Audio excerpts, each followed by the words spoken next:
Testing, testing, 1, 2, 3. Testing, testing, 1, 2, 3. Let me know if you guys can hear me in the chat.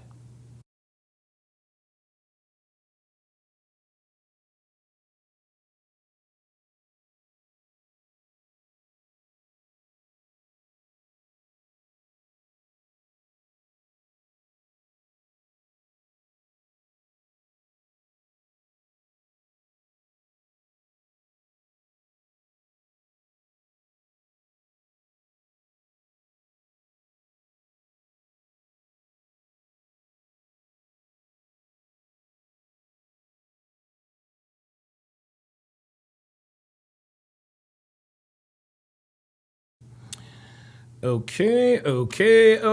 What's up, guys? It's your man, Donovan Sharp, and welcome to the 61st edition of the Hard R podcast, where, well, we call out nigga shit. The goal of the podcast is to trigger niggas. A lot of people like to call in and ask questions. Well, what's the point of you doing this anyway, Donovan? Well, it's to point out nigga shit. So that's what we are going to do tonight. I'm going to be reacting to part 1 of the Steven Crowder. I'm going to be reacting to part 1 of the Steven Crowder versus Barbershop thing. And as you guys can see, the pull-up line is open. You do not have to show your face. If you can only pull up if you have a disagreement. I do not want to hear from you if you agree with me. Okay? I do not want to hear from you if you agree with me. It's just kind of what I'm. That's just that it shows up a little better in the algorithm, and also allows for shorts and everything. That's the last thing people want to see is people agreeing with you. We get enough of that in the comments. I do appreciate you guys, but I'm a content creator. I am trying to grow. Oh boy, I have no idea where my phone is, but I guess that's all right. I want to start off, gentlemen. Let me move this over here quickly. There we go. So you guys can see the black card revoked. Well, I am going to, and I actually let you guys, kind of gave you guys a little glimpse of my satirical story about how I applied for my black card and got rejected. And a lot of people say, well, you lost your black card. Well, no, I've never really had a black card. And so I'm going to tell you the story of my black card application process. So, back when I was 16 years old, I became a civilian for the first time in my life. Okay, I'd been raised on military bases since I was born, but when my folks split up for the second time, my mother decided to send for us to North Carolina. Now, North Carolina was unlike anything I'd experienced in my entire life. Despite having lived in several different states, I'd never lived in the South, the American South. So, that was the first bit of shock that I went through. The second shock I went through was the segregation I experienced. Now, as a then junior in high school, the only diverse table at lunch was the band table. And so as a drummer, I sat with the symphonic and marching band during lunch. There were black kids, white kids, Hispanic kids. We even had a couple of Asian kids, which I was familiar with having around, because I attended elementary school, middle school, and some of high school in Hawaii. But the most shocking and unexpected phenomenon I experienced was the way the other black kids treated me. Outside of my bandmates, my classmates used to tease me all the time, right? They made fun of the way I talked. They made fun of the way I dressed. They even made fun of the fact that I was, get this, intelligent. Yes, you heard that correctly. Black kids used to make fun of the fact that I was a great student who got straight A's all the time. And guys, I was called every name in the book. Uncle Tom, Sellout, Coon, Oreo, a few more I probably can't remember. But the funny thing was, I didn't understand what these insults meant at the time and why they were calling me these things. I mean, I liked Oreo cookies as much as anybody, but I was fairly certain that I didn't taste like one. So I was confused as to why I was being called something that had so much versatility in the dessert world. I was also called a sellout by this kid named Greg. So I asked him, I said, who am I selling out? He says, your own people, right? I said, who are my people? He shook his head and turned around back of the seat. Faced the front of the class. Now, my first W-2 paying job was Taco Bell. Now, as you can imagine, my coworkers who were all black, they used to call me the same things. I just didn't understand why most black people just didn't jive with me. So I asked my friend Aaron, another black kid, who was a really, really good friend of mine. I think he played the saxophone. I think he played the saxophone in band. I think he was also our drum major one year. Very, very cool guy. So I asked him, I was like, how can I get these other black kids outside of the band to like me? Well, he responded, well, don't you have your black card? I said, what's that?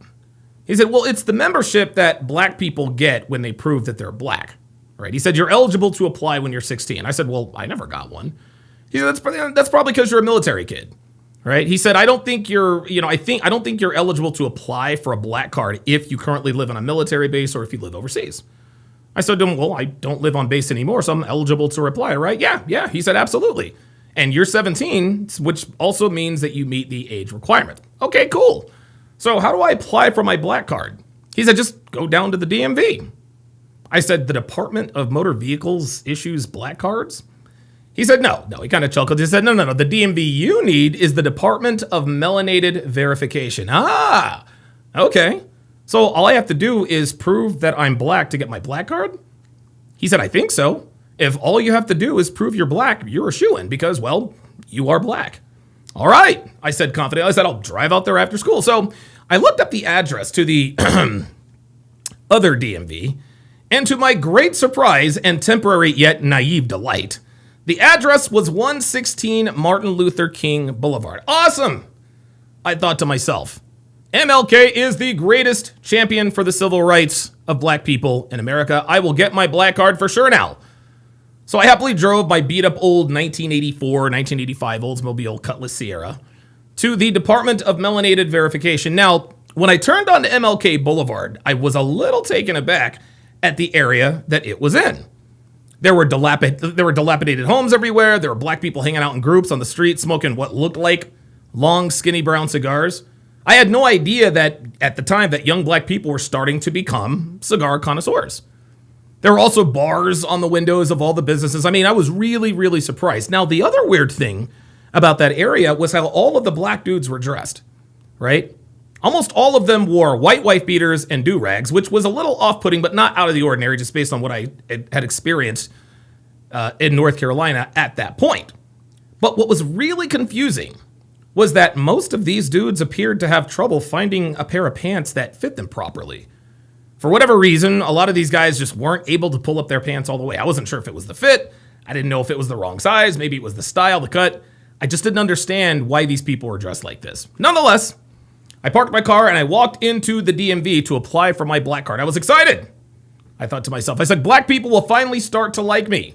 No more getting called names, no more getting the side eye, no more getting made fun of. So I walked in, grabbed the number, took my seat, and waited to be called up. Now, before I sat down, I looked around and saw that most of the people were dressed like the dudes outside. Wife beaters, do-rags, saggy pants, all that stuff. I saw that a few weren't dressed like that, but I began to wonder if there was a possibility that I might not get my black card solely based on the way I was dressed. Nah, I'm good to go, I thought to myself. When they see that I am black, I will get my card for sure. Now, after looking for an open seat for a few minutes, I found one between two dudes who are dressed exactly like the dudes outside. So I found the seat and sat down. Right. I leaned over to the guy on my left. I said, any idea why there are so many people here today? Right? That's what he said to me, and I was baffled. I didn't understand a word he said to me, but remember, hearing this, I remember hearing this foreign language before. I'd heard a little bit of it at school. I heard a little bit of it at work, and now I was hearing it at the Department of Melanated Verification. Now, at this point, I was really starting to get a little bit worried. I mean, how was I going to get my black card if I couldn't understand or speak this confusing language? So I turned to the dude on my left and said, hey, man, any idea why there are so many people here today? Both DMVs are always crowded, he said articulately. He said, my name is Rick, by the way. We shook hands. I said, I'm Alex. Good to meet you. He said, same here. It's good to see that there are still well-spoken brothers around in this area.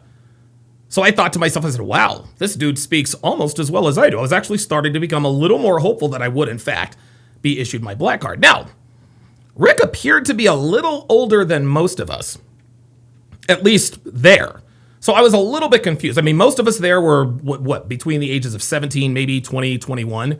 But this guy looked like he was already in his 30s, so I sort of gingerly asked him, I said, well, were you a military kid? Why do you ask? He asked, he said inquisitively. I said, no offense, but you look a lot older than the rest of us. He said, nope, no offense taken. He kind of laughed. I said, okay, so why have you waited so long to apply? Rick said to me, he said, well, I've applied almost every year since my 17th birthday.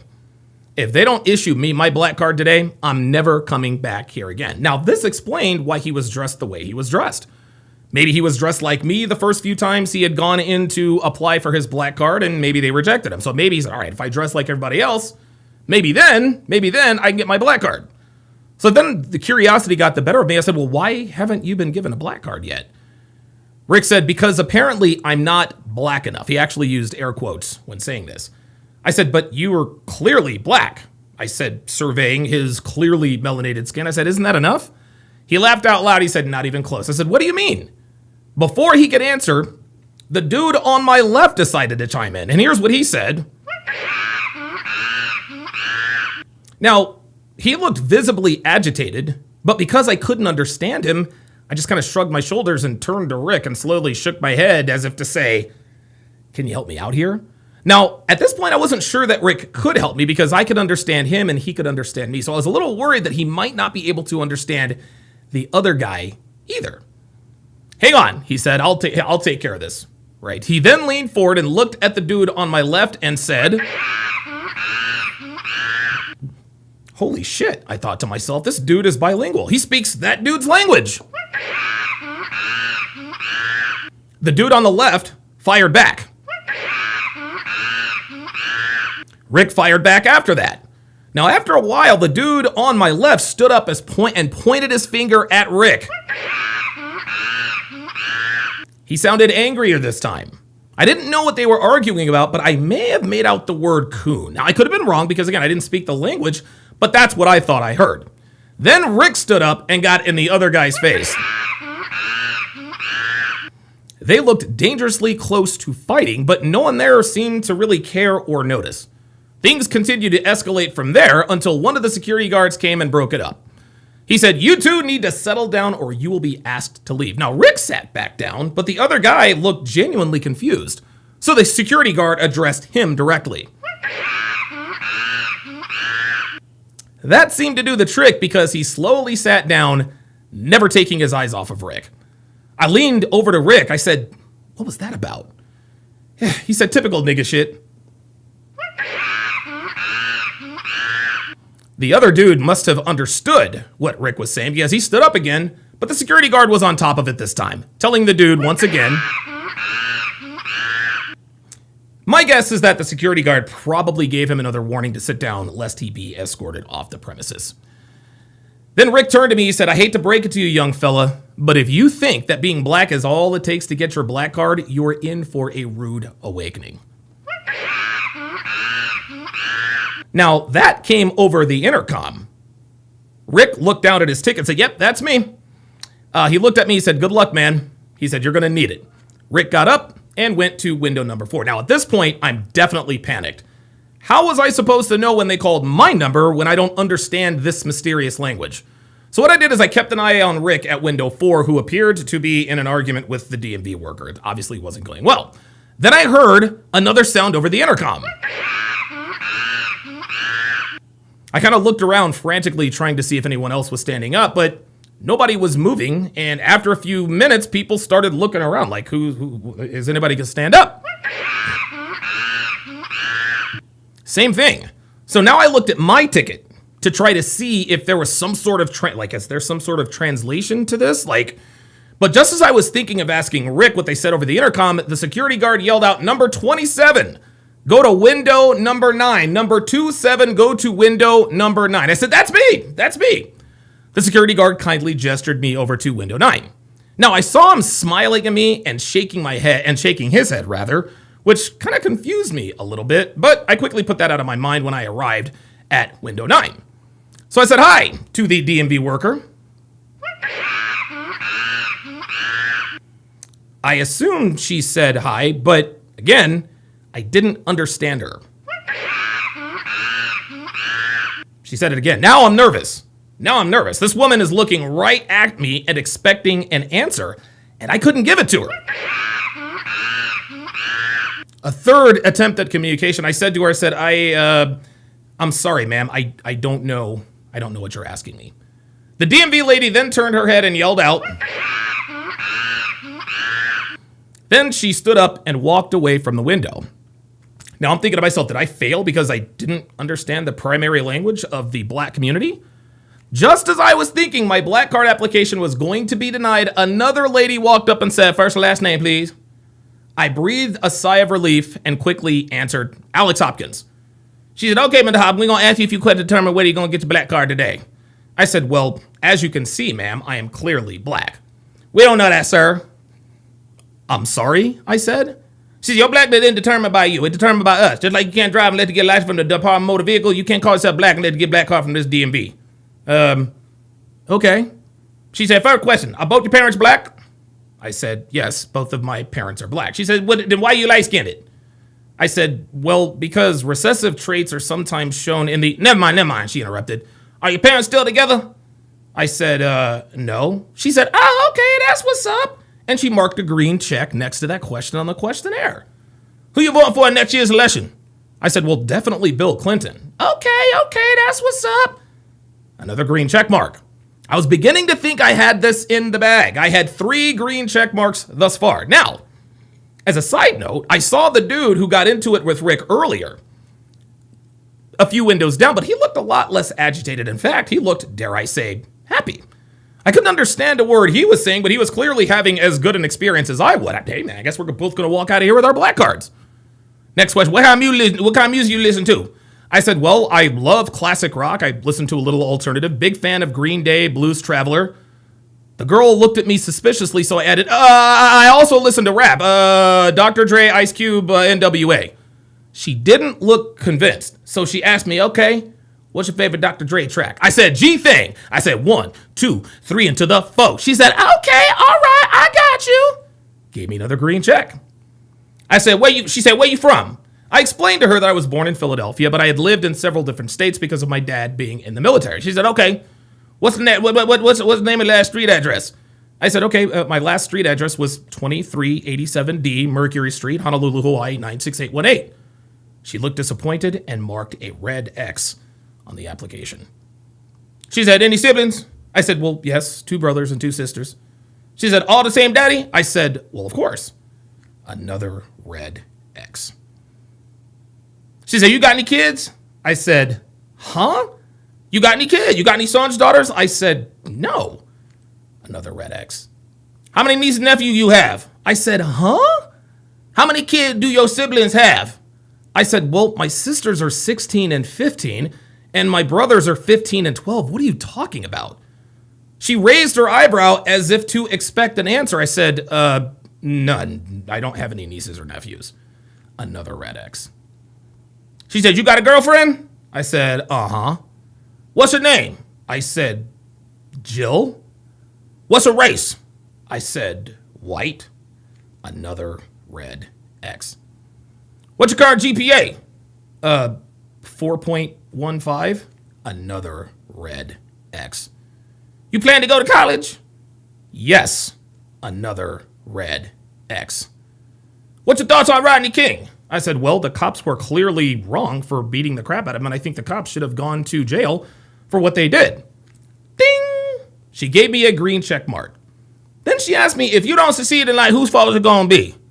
I said, well, it's going to be my fault, right? Because we're in control of our actions, right? She gave me a red X. She said, last question. I know the answer you finna give, but I'm going to ask you anyway. Do you think OJ did it? I said, well, yeah, they found his blood in the Bronco. He had motive, opportunity, and he had a history of beating up Nicole. She took a large stamp and pressed it on my folder. Bang! It was rejected. I said, why am I not being issued a black card? She said, is you for real? I said, yeah. Explain to me why, despite the fact that I'm black, I'm not getting my black card. She says, you may as well be white. I said, huh? She said, you talk like a white boy. You don't live in the hood. You and your siblings all had the same daddy. You like white girls. You actually think OJ did it. And you don't realize that the white man is keeping us down.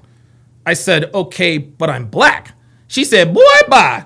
You as black as the middle of an Oreo cookie. I said, what are you talking about? Next, she said. Now, on my way out of the lobby, I saw the dude who got into it with Rick earlier getting his picture taken for what no doubt was for his black card. So when I got outside, I saw Rick smoking a cigarette and shaking his head in frustration. He said to me, didn't go well, did it? I said, no, it didn't. He said, I tried to warn you. And so I said, well, what exactly does it take to get a black card? Rick put out his cigarette and said, in order to be issued a black card, you have to side with blacks in any and all situations, regardless of whether they're right or wrong. You must endorse that your hardships and struggle is because of white people and not of your own fault. You have to be against black men dating white girls while simultaneously be okay with black women dating white men. You have to submit to the great and powerful black woman, and you can't care about education outside of us just talking about how important it is. I said, wow. He said, oh, I'm not done. You also have to. I said, no. That's enough. That's enough. I don't think I will ever have my black card, I said to Rick. And to be quite honest with you, I don't want it. Gentlemen, the so-called black card, that is exactly what is destroying the so-called black community. And you know, the interesting thing about the so-called communita is that it is a glimpse into the future of what our country will look like if feminism continues to permeate the fabric of this country. Look at the obesity rate in the black community. The average black woman weighs 187 pounds. That's a direct result of the body positivity movement that feminism started. Look at the rate of bastard children. Better than 3 out of every 4 black babies are born out of wedlock. Feminism started the whole free love movement, but unfortunately, the so-called black community must have completely missed out on the whole birth control movement. The black community also leads the league in unchecked hypergamy, as 3 out of 4 black women will never be married. Incidentally enough, most black women are single mothers. Yeah, I said it. Most black women are single mothers. Offended? Okay, cool. Think of all the black women you know. Think of all the black women you know in your life. How many of them are single mothers? Yeah, thought so. You can thank feminism for that too. Listen, man, the list goes on and on. But these reasons, among others, is why the world doesn't take American black people seriously. Black people have all the rights, if not more, than any other race of person in this country. Black Americans have HBCUs. They have black-owned businesses, streets named after black people, private black clubs, Juneteenth, affirmative action, DEI, welfare, which is literally reparations, but they still scream racism. Yeah, no thanks. You niggas can keep your black card. Yeah? Well, thank fucking God I'm not associated with you monkeys. And that is the memo. So that is my story. That is my story about how I was rejected from my black card. A lot of people like to say, well, Donovan lost his black card. No, never really had it in the first place. Never really had it in the first place. All right, guys. Obviously, we're on a little bit later tonight. Because I had some errands to run with Dev today, and she doesn't really like to leave the house by herself. She doesn't like to leave the house without me. It's a trust thing, I suppose. She just, she likes spending time with me. She gets on me a lot about spending time with her, which is fine. This is your wife is supposed to do that. That's just what it is. That's just what it is. And so to business.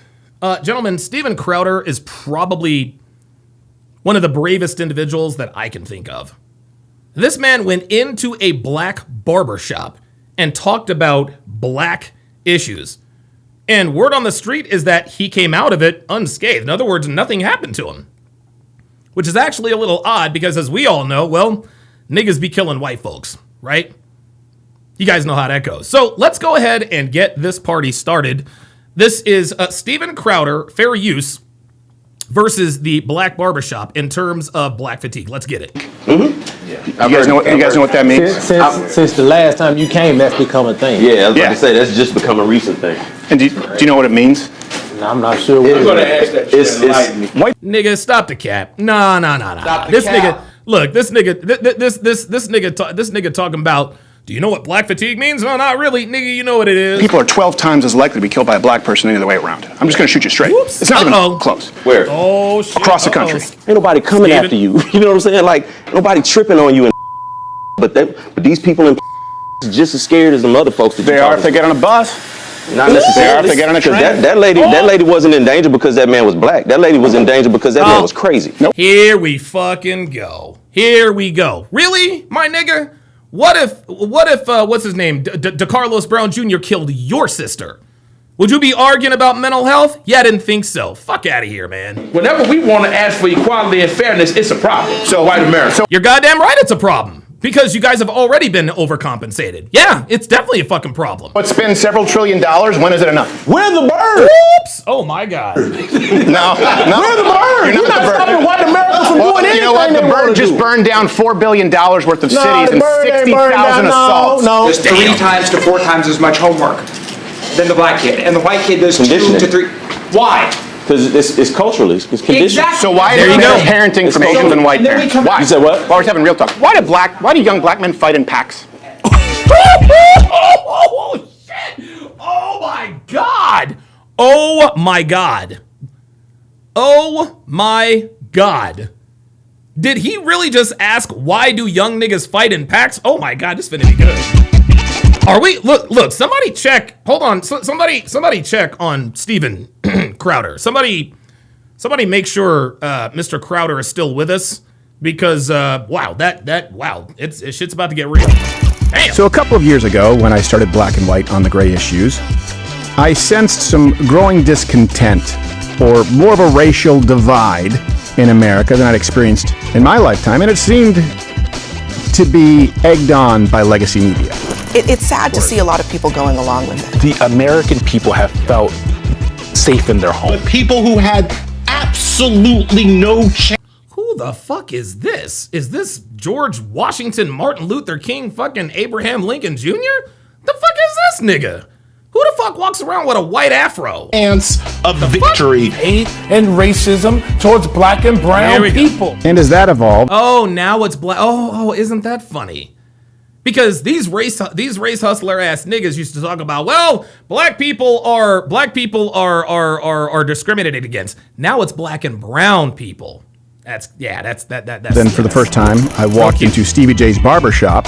I really was looking to sit down and talk with, but mainly... Wait. I'm sorry. Did he do this before? I really was looking to sit... First time, I walked into Stevie J's Barbershop. I really was looking to... So this is not the first time he's doing this. Sit down and talk with, but mainly listen to real black Americans living the real American black experience to see whether they shared the viewpoint. Yeah, Legend says this is actually brilliant. We need to have this kind of discourse more often between blacks and whites. You're absolutely right. Here's a problem. Niggas don't listen. Niggas don't listen. Of a lot of the public representatives, the now networkless Joy Reids of the world. Or back then, the Don Lemons, what Don they Lemons, wanted me to dumbass. believe. I realized that CNN and MSNBC were full of shit. And overall, it was a largely warm, productive conversation. I think served its purpose. You can go check out that video to see what it was like. You know what, Steven? I think I will. Fast forward to now, and not only have things Jasmine fucking Crawford. not really Oh yeah, improved, Cincinnati. Yep, here we go. Yep, they knocked out the white and girl. according to many Americans, they're markedly worse. And if listening is important, I noticed that a lot of white Americans felt pushed to a point that they weren't even fully comfortable expressing. There you go. But for the most part, when they did, their communication was pretty restrained. There you go. And then it was dialed up to near boiling point with the recent cold-blooded murder of Irina Zarutska. The unthinkable happens. You see Brown pull out what officials say was a pocket knife. He unfolds it then stands up behind Zarutska. What we aren't showing you is the moment where Brown then stabs Zarutska several times and walks away. And that murder taking place at the hands of a black man who was arrested at least 14 times and released largely in the name of racial justice. Spurred a reaction from... Wasn't it the judge that actually said that she released Brown because of racial justice, I think? White Americans that, frankly, is unsurprising. And truth be told, for young white Americans, is understandable. And it would be doing America no favors to completely ignore the discontent of young white Americans who, if you listen to them, definitely will make the case that they have been vilified and asked to foot the bill for original sin or crimes that they've never committed. They owe each of us $300K. So I don't care how to get the money. That's not my... Bitch, the fuck are you finna do with 300K? Get the fuck out of here. I just want my money. A debt is owed. A debt is owed to who? You? You owe a debt. You have to pay. No, bitch. Don't nobody owe a goddamn debt. Least of all the bitches like you. Fuck. And if you marginalize that entire segment, that voice of the country, that will lead to quote-unquote radicalization. And if this country wants to avoid that, or at the very least, as we've done in the past, understand that there needs to be a major course correction in the approach to communication. That needs to... I agree with Steven Crowder here. But and guys, I haven't watched this, right? But my guess, I don't know, maybe, and listen, now here's the thing. Maybe there's a reason he came back here. Maybe he actually did have a productive conversation with black people rather than niggas. I guess we'll find out soon enough. So if this is oh wow, they do the sew-ins and the braids and all of that. Okay, all right. But yeah, like listen, he came back here for a reason. So obviously Stevie J's is, Stevie, I guess we're dealing with black people. Amish Fee with the $12.17 super chat says, off topic, Don, but would you trade straight up RJ Harvey for Hawkinson? Yeah, guys, I'm not going to answer fantasy football questions right now. I might answer them later, but you're going to have to wait on that because my mind is not right there. No off-topic super chats, guys. Let's not get too off-topic. Let's stay the course. To go both ways, and that's why this time I didn't visit the barbershop merely to listen, but to communicate a very real set of grievances that could bubble into massive consequences. Oh shit! Looks like Steven is not going to pull any punches this time. Looks like he is going to go in on these black people. This one goes a little bit of a different direction compared to last time. This is black and white on the gray issue.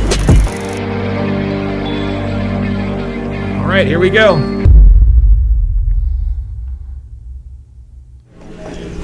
And that's Stevie right there, the blue shirt. Blue shirt? Oh, yes, Steven. I met Cedric. I think I scared him. I think he was...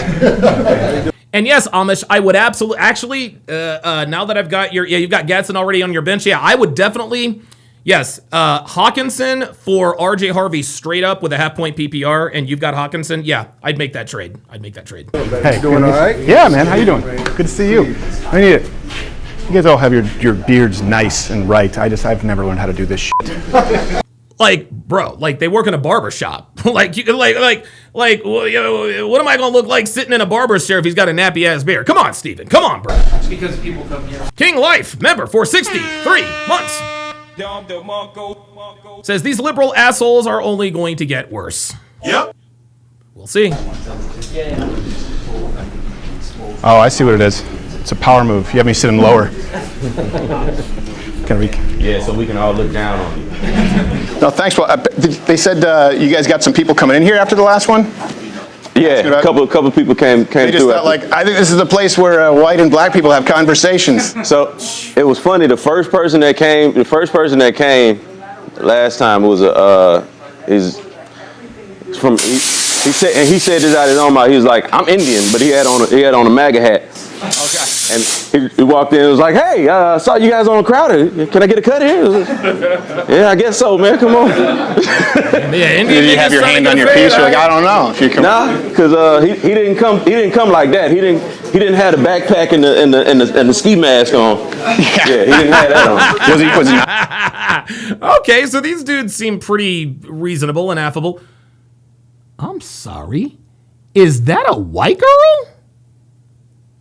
Oh, you know what? This white girl is probably with Steven.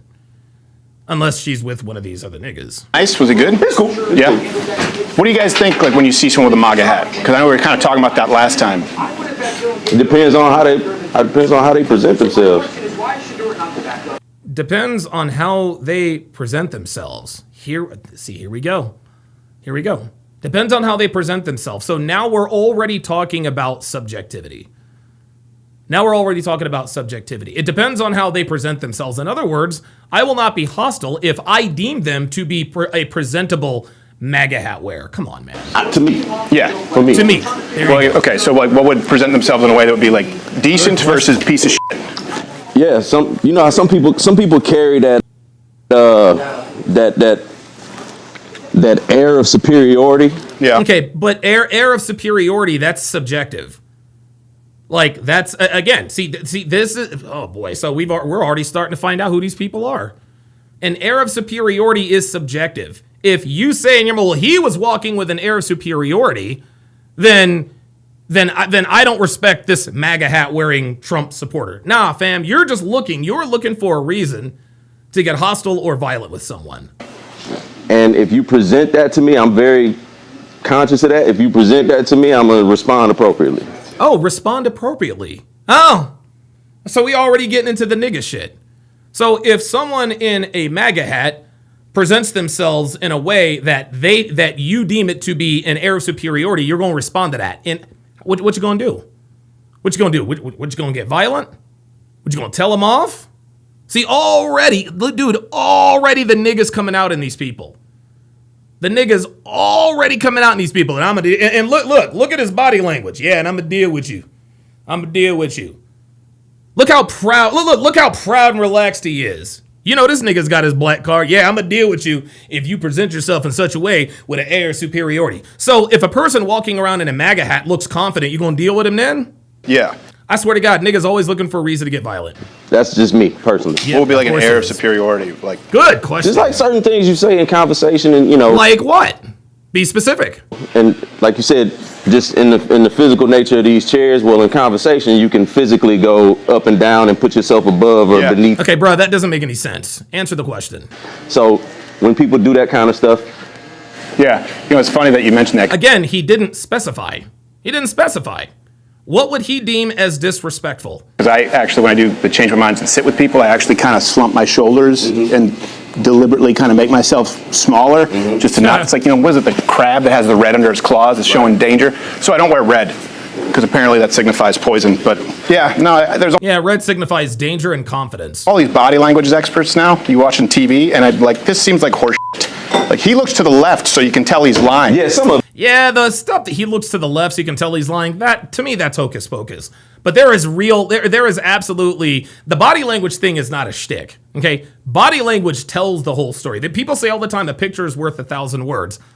Body language is worth 10,000 words, especially the unexplained ones. It is. It's like, I saw him on camera. He killed his girlfriend with a butter dish. I don't give a shit what he says. He took too long to say that answer. He had to think about it. No, he's thinking about what he wants to say. Yeah. No, he's thinking about what he wants to say because what's coming out this nigga's mouth is a lie. You don't have to think about what you have to say when you're telling the truth. When you're lying, you have to think about what you're saying. So already this nigga's on some bullshit. Right? He don't just spit shit out. He wants to. Yes, you do spit shit out. The truth is easy to tell. Lies are a little more complicated. What would he say? Last time we talked, we were kind of just, and the reason was just like, often you see in news, people just kind of siphon themselves off right into an echo chamber. And I thought it was good. We were just kind of able to see other perspectives. Where do you think the country is now? And by the way, guys, listen, if you disagree, the link is in the chat. This is a call-in show. No, you do not have to show your face. Pull up. Tell me what's on your mind. What's that? Is that an open question? Or? Yeah, race relations between, because last time I wanted to get your perspective, and there's a perspective now in the white community. None of us are an ambassador for the entire community, but things have changed quite a bit the last year and a half. Temperatures have gone up. But yes, and the temperature has been turned up by niggas. What do you guys think? What do you think we are in the country? I'd like to chime in on that. Yeah. I'm happy you asked that question. There are a lot of social and economic dynamics at play that have certainly gone, in my opinion, in the wrong direction. I don't think that people really understand the gravity of where we're headed. We are vastly sliding into an autocratic regime here. And yeah, absolutely. Oh my God. Nigga, can you spell, does he even know what autocratic means? Does he really know what autocratic means? Dude, I can tell you already. This is the type of nigga that just throws out a bunch of $10 words to make himself sound like he knows what he's talking about. This is all just nigga babble, y'all. It's nigga babble.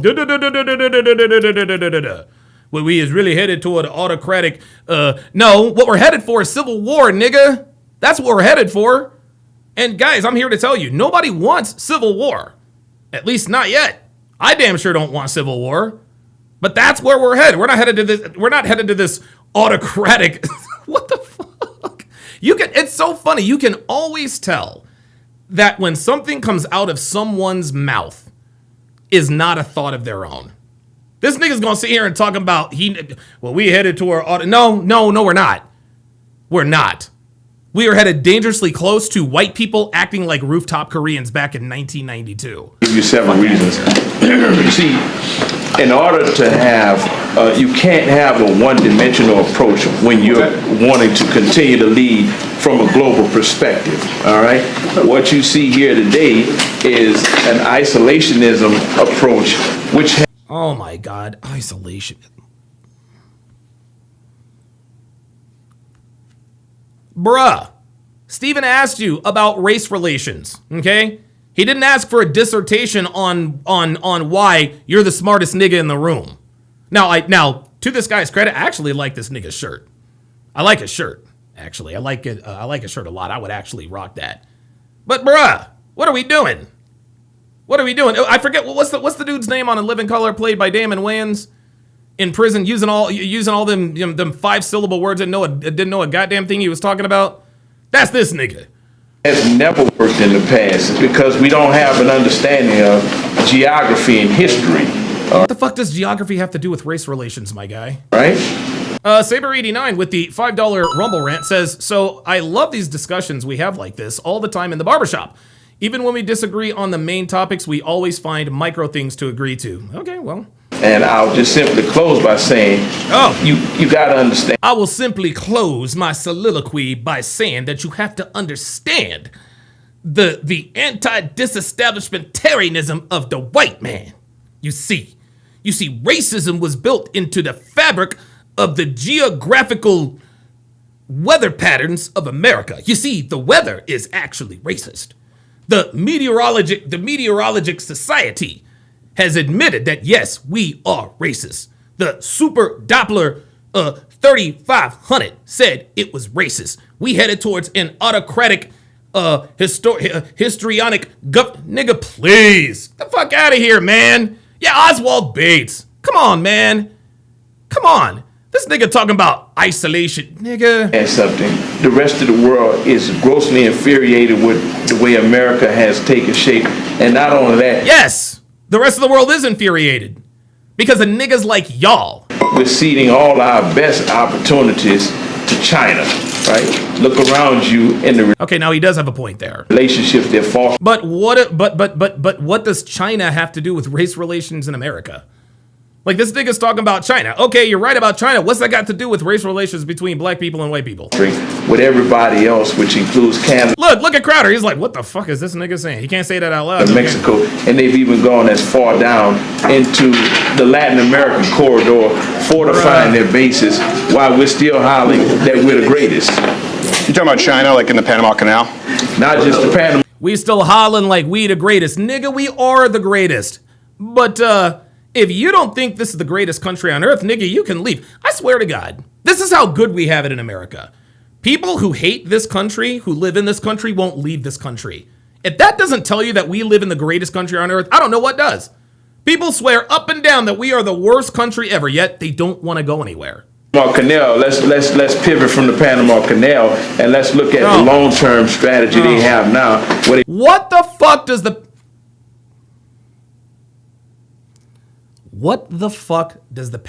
okay, so this nigga's been waiting on this his whole life. We've gone from an autocratic society, an autocratic government, to isolationism, to China, to the Panama Canal. This is this nigga's moment. He's like, I get to show off to the world on Steven Crowder that I am an intelligent black man. Nope. No, you're not. You're just another dumb nigga talking shit about shit you know nothing about. He asked you a simple question. Race relations in the United States. What the fuck does that have to do with the Panama Canal and China? They just signed an agreement with Mexico to build another canal bypassing the Panama Canal. And when you... Okay. What's that got to do with white people and niggas, my guy? Look at the whole transatlantic corridor where you got now Brazil and Canada as well as Mexico trading, and they're stopping in Peru where China has a huge presence at, circumventing completely. Oh my God, oh Jesus, oh my God. Lord Jesus, let me get through this. If I can get through this, I will believe there is a God. Holy shit. Like, we get it, nigga. We get it, bruh. We get it. You a smart nigga. We got you, okay? I can't read that name. Give me a second. Jethro Raffro with the $5 super chat says, hey Don, have you seen this guy, Dave Anderson? His videos are starting to gain traction in the space, and for highly a good reason. Dude spews acid on black women. Okay. Might check it out. The navigation, the use that comes with having to use the Panama Canal. So we'll avoid conflict with America and just simply go around America is what's happening here. Talking about China? Absolutely. Yeah. No, I mean, I want to agree with the first part, autocratic. I think China needs to be dealt with, and this is the first time we are. I'm Canadian. Well, I was raised in Canada. Mm-hmm. Canada sucks. Canada is a dog shit country. Canada, the kind of shit we're doing, you can't do this in Canada. If you say something too offensive or I say something too offensive, you will be jailed in Canada. Yeah. Yep. That's the thing. Yeah. So I'm fine with the U.S. being the best country. I came here from Canada because, I have friends who were arrested. I had a friend, stand-up comic, was fined for telling a joke. Yeah, Phoenix Light Game says, niggas wait for opportunities like this and speak on something they know nothing about as if they were in a position of authority. It's like black women who go on Fresh and Fit and make racial statements. Oh my God, yeah. Truer words never spoken. I don't think people realize how good we have it here in this country compared to other countries. But oops. Uh-oh. You know who else doesn't realize how good we have it here? Niggas.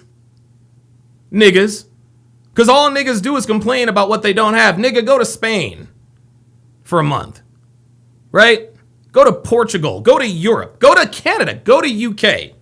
And come back and tell me that America is the most racist country on earth. Come on now. The painstaking part about it all is the fact that, I've always been one to say, and I believe this firmly, freedom is not a right.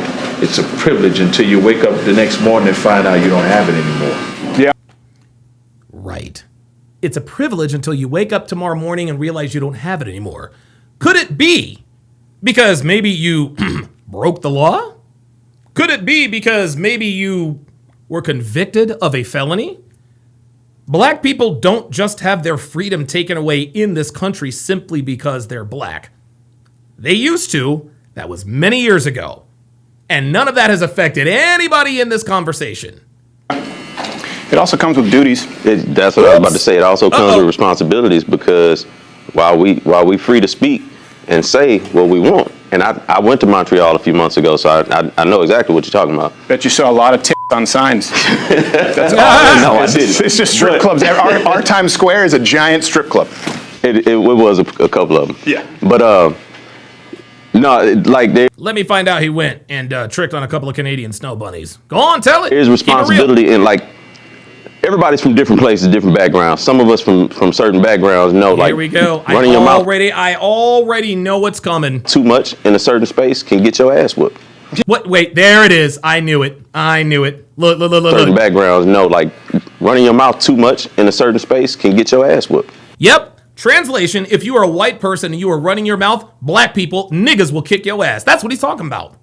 That's what he's talking about. And it's funny how he tries to be all vague about it. Certain people in certain backgrounds. Nah, nigga. Say it with your chest. Say it with your chest. Niggas always looking for a reason to whoop a white person's ass. Always looking for a reason to whoop a white person's ass. Always. Always. Man, you might get your ass whooped. All right, cool. Cool. You get your ass, somebody gets their ass whooped and then they call the cops. Now what? Right? And isn't it funny? We talked about duty and responsibility. What's this nigga do? Right to the fucking violence. Well, you come to my neighborhood, you say the wrong thing, you get your ass whooped. Like, that's something to be proud of. Like, my nigga, that's not how people should live, my guy. We are a civilized nation. At least that's what I thought we were. This is why the American Indians were wiped the fuck out. They were fucking savages. History wants us to think that they were just this peace-loving people who just wanted to sit around and smoke weed all day. Nah, man. American Indians were fucking savages. Anybody they didn't know or like caught the bow and arrow. Man, and dude, look at tribes nowadays. Danny Gonzalez, who's in the chat, will tell you. Most of these tribes just drink and smoke weed and do drugs all day long. All day long. And they are as prone to violence as any other group of people here in America, namely black people. This is why the Native Americans were dominated and conquered, because they are a savage, simple-minded people. Alone again with the $5 super chat. Says, when a girl gives you her number and doesn't text back, what does it mean? Also, is it smart to run game on coworkers? Off topic, but I needed an answer. If a girl gives you her number and doesn't text back, that means she either gave you the wrong number or when she gave you her number, she blocked yours. Which means she's not interested. No, it is not smart to run game on coworkers. Yeah. Like, you free to say what you want, you're just not free from the consequences. Like you free to say what you want, you're just not free from the consequences. My nigga, you're right. You're free to call a black person a nigger, and those niggers can then beat your ass. But guess what? Guess what? Now your ass is going to jail. See, a lot of niggas. This is so funny. Look how confident. Well, you get your ass whooped. You say the wrong thing. Okay, fair enough. Freedom of speech does not mean freedom from consequences, but for every action, there is an equal and opposite reaction. Okay? You whoop a white person's ass for calling you the N-word. That's not the end of it. Your ass is going the fuck to jail. You fucked around and found out. I cannot read that. Oh, Kyle 2020. Kyle 2020 with the $5 super chat. Says, China knows life isn't fair. I figured it out. Niggas want back into slavery. They want the government as their master. They can lose in capitalism. That's exactly right. That's exactly right. But see, this is what this nigga was waiting to say. This is what this nigga was waiting to say. Well, you can get your ass whooped. Absolutely get your ass whooped. But guess what? It's not against the law to call somebody a nigger. It's not against the law. It is against the law to assault someone. Consequences that come with you saying the wrong thing. Jamal Obama, who is back again, says Donovan is always against black people in every situation. No, I'm against niggas in every situation. There is a difference. At the wrong time to the wrong person. Yeah. At the wrong time to the wrong person. Niggas. And that's where we all have responsibilities in what we say and when we say it. See, there it is. Now he's putting the responsibility back on the white man. Well, if you don't want to get your ass whooped, then don't call nobody a nigga. Cool. Cool. If you don't want your ass to end up the fucking jail, then don't let white people control you with a fucking word. Look at the confidence this nigga's sitting with. He thinks like he is sitting, and look at the smirk on his face. Yeah, that's it. That's how it is. Nigga. Bruh. This is exactly why the incarceration rates are the way they are, because niggas are controlled by a word. You just might get your ass whooped. Congratulations, nigga. You are controlled by a word. The white man now has control over you. He knows that in order to get you to react and do something illegal, all he has to do is call you the N-word. Yep, very nice. Yeah, the problem though, too, and I was kind of talking more domestically, the problem with that idea is a lot of people are offended by different things. Mm-hmm. There it is. So people get their ass whooped for something they didn't say, right? That's the real thing. I don't know if you guys were following the stabbing there on that train in Charlotte, Irina Zarutska. Yeah, they know about it. Someone's asking where you guys thought we were, as far as in the country relation. Like, have you guys heard of the term black fatigue? Mm-hmm. Yeah. You guys know what that means? Since the last time you came, that's become a thing. Yeah, I was about to say, that's just become a recent thing. No, black fatigue's been around for a while. It's just that white people now have the balls to actually say it. Do you know what it means? No, I'm not sure. I'm going to ask that. Nigga, are you serious? You don't know what black fatigue means? Nigga. It's a term that's being used by people in the white community, by and large, again, saying they feel like they've been victimized and they're tired of taking that shit. You know, that was a girl who was dying alone in public. And that was a guy who was let out 14 times. 14 times, including violent crimes in the name of racial justice, right? He didn't have to post bail. He didn't have to appear back in court. This is not the first time he's assaulted someone. How do you know that was in the interest of racial justice Because the judge, if I'm not mistaken, actually said in the spirit of racial justice. So see, already, when presented with hard facts on any situation, let's just take the situation. DeCarlos Brown was let out 14 times because of racial justice. Now this nigga, all of a sudden, well, how do we know that it was racial justice was the reason why? Because the judge, if I'm not mistaken, actually said it. But you want to doubt it. Got you. as opposed to just being because the judge said it. Gotcha, bitch. The judge said it. At justice, period. Yeah. Like the legal system has its flaws. Yeah. And people have been making complaints about that for decades, right? But yeah. So back to the oppression. The justice system does have flaws, and people been making complaints about that for decades. You talking about black people, bruh? You talking about niggas? So because you think you experience racial injustice, it's okay for white people to experience the same thing. Got it. that's just to me that's a mental health thing more than it's a black and white thing. Here we go. Yep, and we saw that on the preview. No, my nigga. If a white dude had stabbed your sister, your mom, your wife, your girl in the neck, who had been let out 14 different times, I guarantee you your black ass wouldn't be talking about no mental health. That shit wasn't about no goddamn mental health. That dude was a nigga who deserved to be locked up. Fuck the mental health. Fuck that. Guys, this is how fucked the black community is. This is how fucked the black community is. Now we know we're talking to niggas. Look at this nigga. Like he's some sort of intelligent brother. This nigga's as dumb as a box of fucking rocks. Bro, you ain't smart, man. Like, you ain't smart, man. Just because we can kind of understand what you're saying does not equal intelligence. The fuck?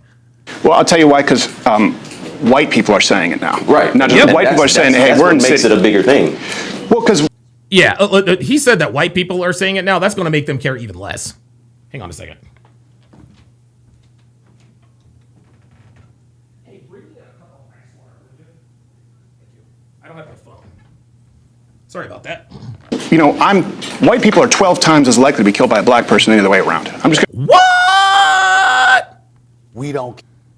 No, the fuck you didn't. There it is. That is a statistical fact. I'm gonna shoot you straight. It's not even close. Where? Across the country. Where? Not in the United States. I mean, we're not talking about Ghana. Where? My nigga. White people are 12 times as likely to be killed by a black person than the opposite. Where? In the United States. See, when they start to ask these follow-up questions, what they're doing is they're indirectly telling Steven, I think you're full of shit.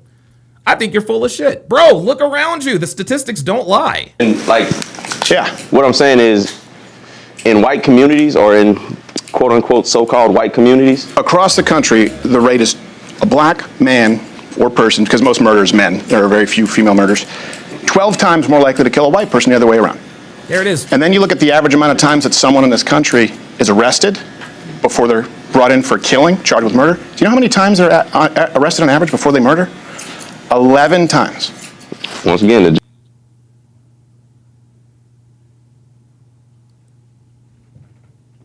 Did he just say, oh, thank you. Did he just,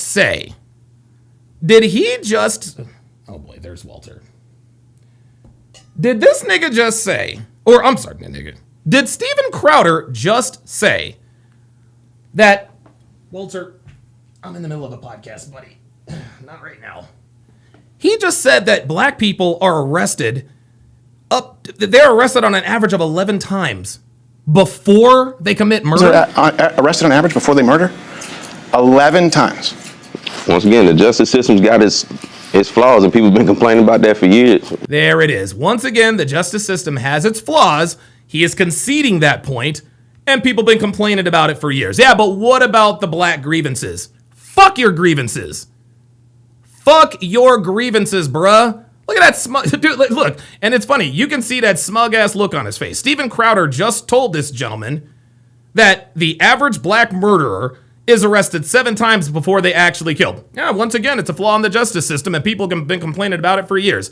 Turning it right back to black people. This nigga. You spend more time trying to fix that than trying to complain about the white versus black of it all. Well, I think unbelievable. Just like oh, this is so funny. This nigga thinks he's Playing smart. about the white versus black of it all. Well, okay, so they get arrested 11. Jamie, I'm only bringing up guys who disagree with me. I'll open it up to you guys a little bit later on. But look at him. He's sitting there like he just dropped the mic. Like, I just dropped the mic. Nigga, that's not dropping the mic, bruh. That's not dropping the mic. Steven Crowder just told you there is a systemic problem with niggas who murder. When they're arrested, they're let go. But you want to say, well, black people been complaining about it. The fuck does that got to do with anything, my guy? I think, just like I was trying to listen to all communities last time, I think this is something that's unavoidable. If this community, if enough white people get pissed off, they're going, look, we're living in New York now, we're getting killed. And there it is. Record. Listen, he didn't say it out loud. He didn't say it. He trailed off. Listen to what he said. Community, if enough white people get pissed off, they're going, look, we're living. If enough white people get pissed off, let me finish your sentence for you, Mr. Crowder. If enough white people get pissed off, niggas gonna die. Guys, do you honestly think that white people are going to continue to allow themselves to be held hostage in their own country? Do you think white people are going to continue to bear the responsibility of something they had nothing to do with? No, they're not going to do this. They're not going to take this lying down. They're not going to take this lying down. We got a lot of niggas out here who have gotten comfortable with this openly naked racism. And they think, well, white people ain't going to do nothing about it because they're not doing anything about it now. Keep up. Keep on with this shit. Keep justifying this monkey ass behavior. Keep on justifying it. Because and guys, here's the thing. And I've said this before. If there ever is a civil war, niggas are cooked. Niggas cooked. Man, these white people don't hold the gun to the side. White people don't shoot gats. White people don't carry heat. No, man. White people carry assault rifles. White people carry fucking weapons. And you want to know where they're at? At the fucking shooting range. They're out in the woods putting bullets. They're out in the woods putting bullets through glasses. So you want to know how they're going to do this? You know how they're going to do this? This is going to be real easy. And I guarantee you white people have probably come up with a more elaborate way to do this, but allow my simple brain to offer what I think is going to happen. And this, black people and niggas, is why you really need to be careful with what you allow to trigger you. Here's what's going to happen. There's going to be a group of black people. Big old throng of black people. 100, 200, whatever the case may be. They're going to send a white person in there. He's going to be not really the sacrificial lamb. He's going to be the bait. You know what that white person's going to do? He's going to walk right up to a black person. He's going to say, "Fuck you, nigger." You know what's going to happen? He's going to get jumped by about 20 people. Well, yeah, Donovan, he fucked around and found out. Yeah, he did. But he did this on purpose. Because what these niggas don't know is that there are rooftop Koreans in the form of white people just waiting to pick your ass off. This is how they will wage war. They're not trying to meet y'all in the streets and going toe to toe. Nope. This is going to be a long range civil war, as in you ain't going to see your assailant. You'll see the bait and then you'll see fucking blackness. But if you no longer allow yourself to be triggered by a word, you won't lose your life. You don't think white people are going to use the N-word to bait your dumb asses into doing something stupid? This is unbelievable. Steven Crowder almost said it. He didn't. In New York now, we're getting killed in record numbers, or Detroit, 12 times the rate. And our system, 3 strikes in California, right? That was a 3-strike policy. The reason that was changed, they said it was racist. Crime went down in black communities 30%. But now people are looking at their cities going, this is a fucking hellscape. And the murder is skyrocketed because people said in the name of racial justice, like...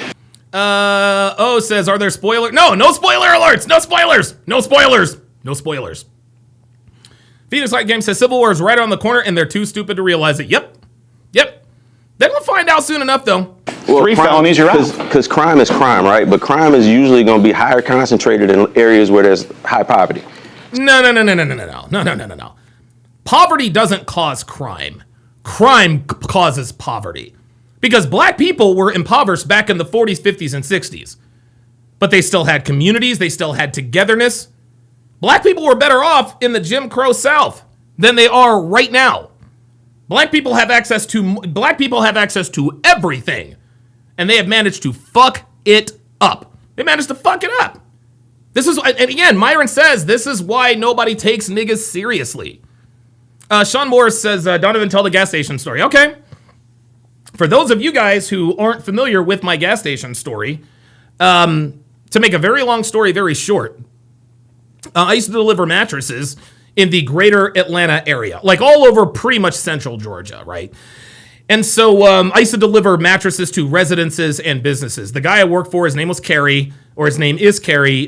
Good dude, great guy. Honestly, probably one of the honestly, I think Kerry is probably one of the smartest people I've ever met. Him and Kevin Samuels, man, they were absolutely brilliant. Anyway, Kerry was a great guy, very, very smart. Had his, was very instrumental in the community and all that. He was, into community outreach. I wasn't into all that, but I respected his business acumen. Anyway, me and my delivery partner, Jeff, he's an older guy. We're in this podunk town, Jessup, Georgia. I think it was Jessup, Georgia. And we stop at this little old rink-a-dink mom and pop old-timey gas station. The kind of gas station you see in period pieces where it's old, it's on the corner. There might be 2 gas pumps, Fred's convenience store, whatever the case may be. So Jeff and I are in there getting chips and hot dogs and soda, just picking up our lunch. And so we get up. So I go up there to pay. I take out a $100 bill and I hand it to the clerk. The clerk was an old white guy. He says, I didn't know niggers carried around $100 bills. I didn't even let it faze me. I said, yeah, we do all the time. Can you break it? He didn't say a word. He simply gave me his change.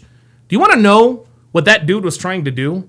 That dude was trying to bait me into doing something stupid because he knows that calling someone a nigger is not against the law. But you want to know what is against the law? Is me reaching over the counter and grabbing him because I'm triggered. That dude was looking for a reason to pull out the 12-gauge shotgun that he no doubt had behind the counter. And if I was to do anything stupid as a result of being called the N-word, I'd have caught a 12-gauge shotgun slug right to the chest. And when the cops came, they'd look at the camera and be like, yep, that was self-defense. But officer, he called him the N-word. Calling someone the N-word is not against the law. Attempting to assault someone is against the law. And when he pulls out his shotgun and handles that threat, that's not against the law either. Stand your ground, remember? Stand your ground, remember? That's what that dude wanted me to do. He wanted me to lose my shit. Wanted me to lose my shit. We get back in the truck. Jeff's like, yo. He's like, what the fuck was that? I was heated. Don't get me wrong. I was heated, but I didn't let it get the better of me. I said, look, dude. I said, you can't let a word get a hold of it. Well, I would have done this and that and the other. I said, and then what, Jeff? Then what? Didn't you see the sign that says how we handle shoplifters? You didn't see the picture of the gun? I said, use your head, man. Use your head. That gas station attendant, probably the owner, wanted me to jump over the counter and try something so that he would have a reason to shoot and kill me. And I did not give him the chance. This is how white people are going to bait niggas into doing that shit. I swear to God, niggas don't understand. Well, you gonna fuck around and find out. Yeah, niggas, so are you. Well, he called me the N-word. He gonna catch these hands. Yeah, and you're gonna catch more than hands. When these white people get tired enough, that's what's gonna start happening. So typically the areas that's high poverty in this country are areas with people with this color skin. So that's why you're gonna have that. That's why I said there was no. So now he's blaming choices on poverty. I'm sorry. Isn't it true in this country that if you are impoverished, you are eligible for government benefits? Right? If there is poverty, don't you get free housing, free healthcare, free food? Well, maybe not anymore after this month. But this nigga's sitting here justifying or trying to pass the buck on the monkey behavior of the black. Well, it's an impoverished community. That does not give you license to go out and commit crime because you're poor and broke. Get your ass a job and go the fuck to work. Don't shoot niggas. Don't kill people. Don't rob people. Don't break the law. Okay? Poverty doesn't cause crime. Crime causes poverty. Okay, this is not a chicken and egg conversation. This is the problem with niggas. They never take accountability for their actions. Here this nigga is blaming the economy and the impoverished. Nah, bruh. No, niggas are just savages. How about that? How about that? How about that? How about niggas just savages and don't know how to fucking act? Well, poverty causes all this crime. No, it doesn't. Crime causes poverty. And I guarantee you half these niggas, I guarantee you half these niggas committing these crimes on some sort of SNAP, EBT, section. What's your excuse then? Numbers can be skewed and made. Now the numbers are skewed. So you're telling me, that white people aren't more likely to get killed by black people than the other way around? Got it. To manipulate to look like, oh yeah, that's why I said not at 12 times the rate. Not at 12 times the rate. In suburban neighborhoods, white people are not in danger, and that's what this kind of fear mongering tells them is that you. There it is, fear mongering. Nigga, can you spell fear mongering? Number one, number two. You're goddamn right. White people are safe in suburbia. You're goddamn right, white people. Dude, they're staying away from you people. They don't want to get shot neither. And ain't nobody worried about niggas coming to suburbia. You're in danger because you're 12 times more likely to get killed by a black person. You are. You live in fucking. Ain't nobody coming after you. You know. Oh, listen to how mad this nigga is. Listen to how mad this nigga is that people. Isn't it funny? Isn't it funny? When white people move away from white neighborhoods, they call it white flight. But then when they come in and try to actually fix the neighborhood, they call it gentrification. Nigga, please. I'm saying, like, nobody tripping on you, but these people just. You said nobody tripping on you, bitches. See, there's the nigga coming out in him. There's the nigga coming out in him. Ain't nobody tripping on y'all. Apparently they are. Scared as the mother folks. They are if they get on a bus. Nigga. Not necessarily. If they get on a train. That lady wasn't in danger because that man was black. That lady was in danger because that man was crazy. Nope. That lady was in danger because that man was a nigga.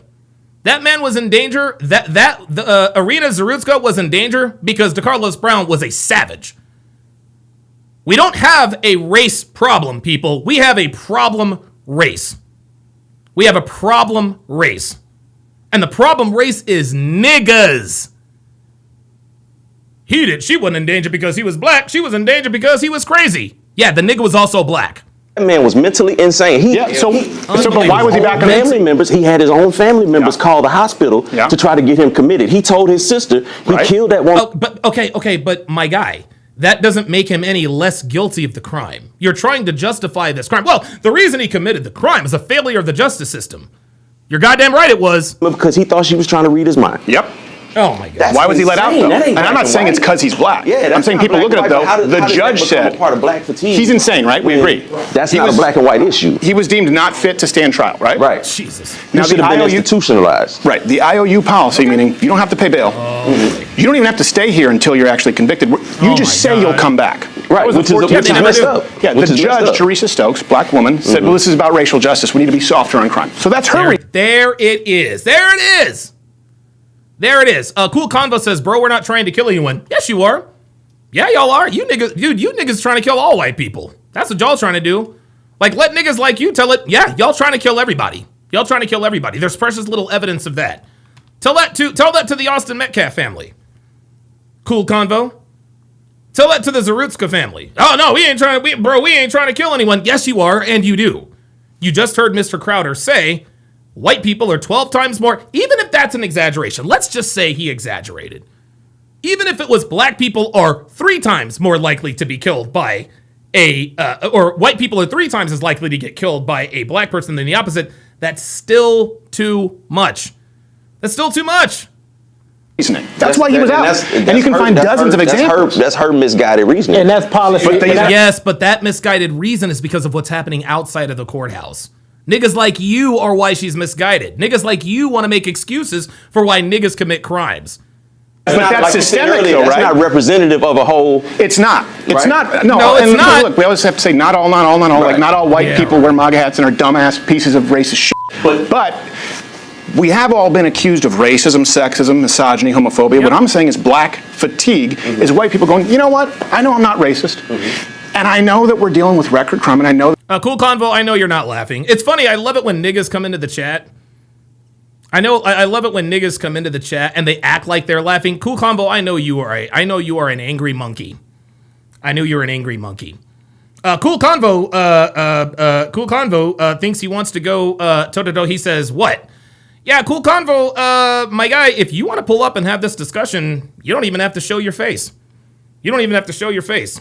I am not averse to locking horns with niggas. Wouldn't be the first time, won't be the last. But I'm more at risk, and they have negative interactions, and they're constantly told that they're not allowed to voice their opinion because they're white. And if those people get pissed off, like that's where we actually could end up with some kind of, I'm telling you, I see this. He almost said it. He almost said it. Listen to him. He doesn't want to say it. He doesn't want to say it, but he almost said it. Some kind of right. And if those people get pissed off, like that's where we actually could end up with some kind of, I'm telling you. Cool Convo says, hold on a second.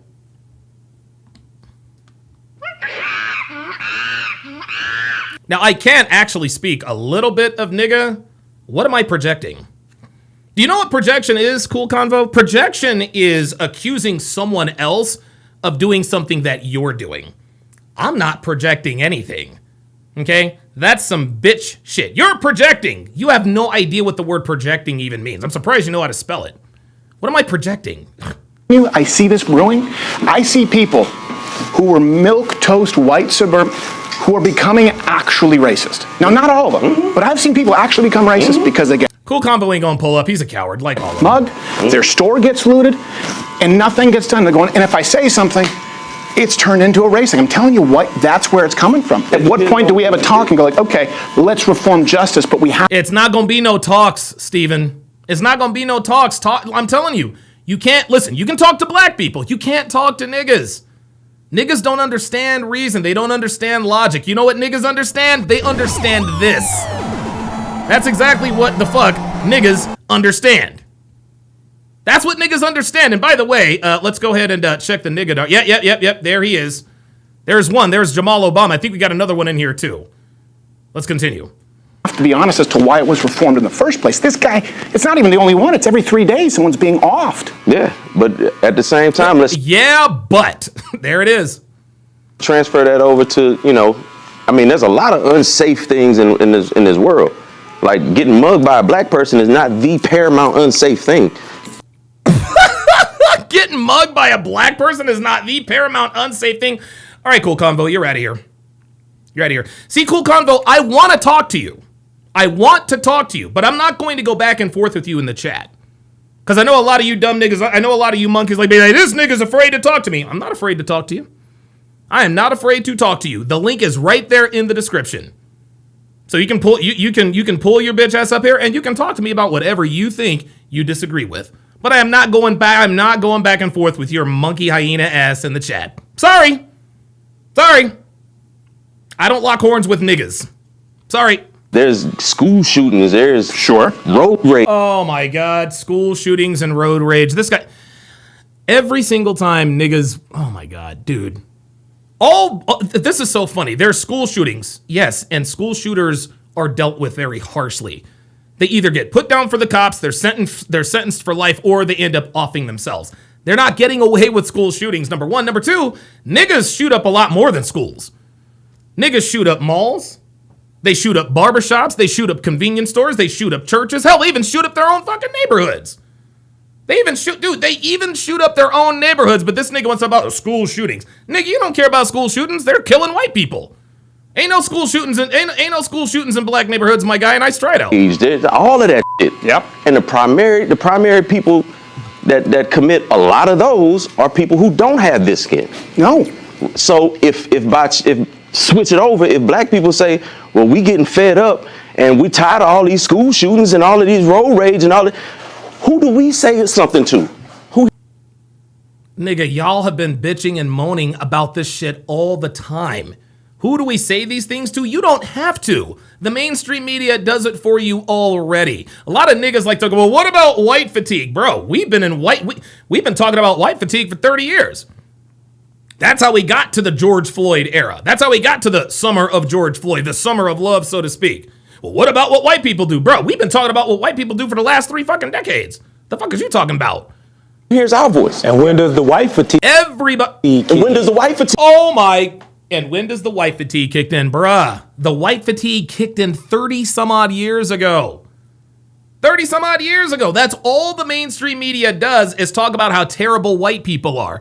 But as soon as people start talking about what niggas do, well, what about white fatigue? Don't worry about white fatigue, bro. Well, we've been hearing about white. That's the point, right? We've been hearing about it all our lives about white fatigue, about systemic discrimination. Thank you. Right? That's the problem. Nothing's been done? What are you talking about? This nigga's talking about nothing's been done. DeCarlos Brown was released for racial justice. That came right out of the judge's mouth. We got the catch and release. We constantly see police videos of niggas doing nigga shit and getting released because they weren't competent enough to stand trial. Then we've got reparations. Niggas have been getting reparations forever. Food stamps, EBT, SNAP, Section 8, free education, free healthcare. Nothing's been done? The fuck are you talking about? Here. That's why we've done systemic justice reform that has led to more crime, right? That's the reason for no three-strike policy. That's the reason for cashless bail. That's the reason for catch and release. The reason for it, in the wake of Black Lives Matter, George Floyd riots, Summer of Love, was we're going to reform crime, we're going to reform the justice system. And things got worse, my guy. And it's gotten worse everywhere it's been. And then when white people leave those neighborhoods, well, now it's white flight. If they come in, it's gentrification. Unbelievable! Unbelievable! I swear to God. Man, I'm going to tell you what, man. I'm going to tell you what. A lot of people who are pissed off, and they're not going to sit down and have this conversation. Yeah, BS Profile says white fatigue was the civil right. Right. Yeah, white fatigue was already dealt with. That was back in 1865. And be real about it. And they're going, well, what happens when someone has to keep their mouth shut about everything? Nobody tell you have to keep That's how they feel. That's how they feel. I don't believe. That's how they feel. That's how they feel. And their feelings are valid. Because as soon as a white person comes out and talks shit about black people and what they do, niggas won't get stupid. White people have to keep their mouth shut. I think white people don't speak up about a lot of the things that they do and they perpetuate. Exactly. Why would they? Okay, so here we go. White people do it too. Okay, so because white people do it too, that makes it okay for black people? Nice try. That affects us negatively. And what exactly do white people do that affects you negatively, my guy? And I guess Steven needs to ask this question. What rights do black people have? What rights do white people have in America that black people do not? What rights do black people have? What rights do white people in America have that black people do not?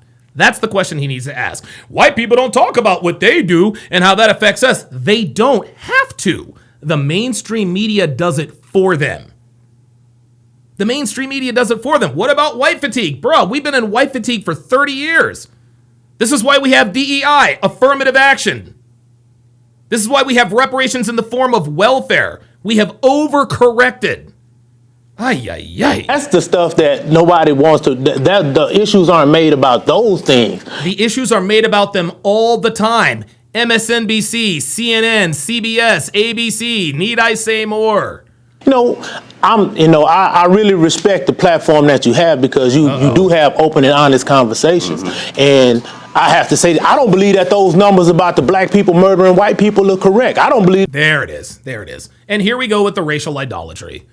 Here we go with the bad faith racial idolatry. Well, I don't believe the numbers were correct. Yeah, but if I told you that 98% of school shootings were by white boys, you'd believe that, right? You guys remember when I had Basil Denson on? You guys remember when I had Basil Denson on? When I was talking about that, when I was talking about the fact that Charlie Kirk was a better man than Martin Luther King. Oh, he lost his fucking mind. How do we know Martin Luther King Jr. cheated on his wife? I don't trust the government. Okay, I understand why you might not trust the government. Would you trust Ralph Abernathy, his best friend, who said that Martin Luther King Jr. regularly beat and fucked prostitutes? What about his lawyer, who regularly set up trysts and meetings with multiple prostitutes in his hotel room? Is he lying too? And then I told him, this is actually funny, I actually set him up. I said, oh no, breaking news. I pulled out my phone. I said, oh man, breaking news. Erica Kirk just tweeted out that her and Charlie had been dealing with some issues regarding his fidelity. Oh, Basil, I'm not surprised, Basil said. I'm not surprised. When you get around them college hotties, it was bound to happen. I said, Basil, you dumb nigga, I just lied to your ass. I just sat here and told you that Martin Luther King Jr.'s best friend, his attorney, and the U.S. government told you, everybody, that Martin Luther King Jr. was fucking prostitutes.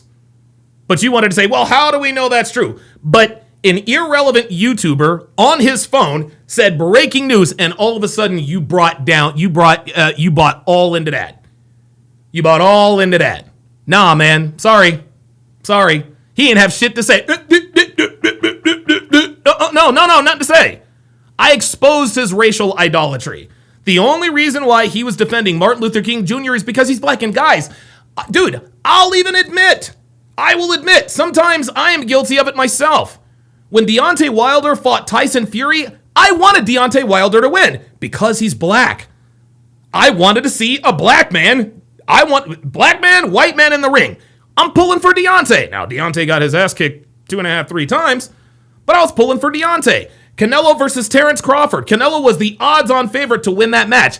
If I were a bet man, I'd have bet the farm on Canelo, and I would have lost. But guess who I was rooting for? I was rooting for Terrence Bud Crawford. Why? Because Terrence Crawford is black. That's why I rooted for Terrence Crawford. No other reason but that he's black. I appear to have more in common with Terrence Crawford, a black American, than I do with somebody like Saul Canelo Alvarez. That's why I pulled for him. Love Tyson Fury. I like Deontay Wilder more. Greatest right hand. I would say Ernie. Okay, I don't want to get too into it. The greatest right hand ever thrown was probably Ernie Shavers. But dude, Deontay Wilder had fucking dynamite in that right hand, man. Fucking literal dynamite. All he's got to do is touch you on that chin one time, and you are going the fuck to sleep. Like you are going the fuck to sleep. Man, this is why I pulled for Deontay Wilder, because he's black. I can admit that. I'm not about to come here, well, the reason I pulled for Deontay Wilder had nothing to do with the fact that he's black. No. That's why I wanted him to win. I wanted Terrence Crawford to win because he's black. That's why I did it. Max says I definitely wanted Tyson to win. Exactly.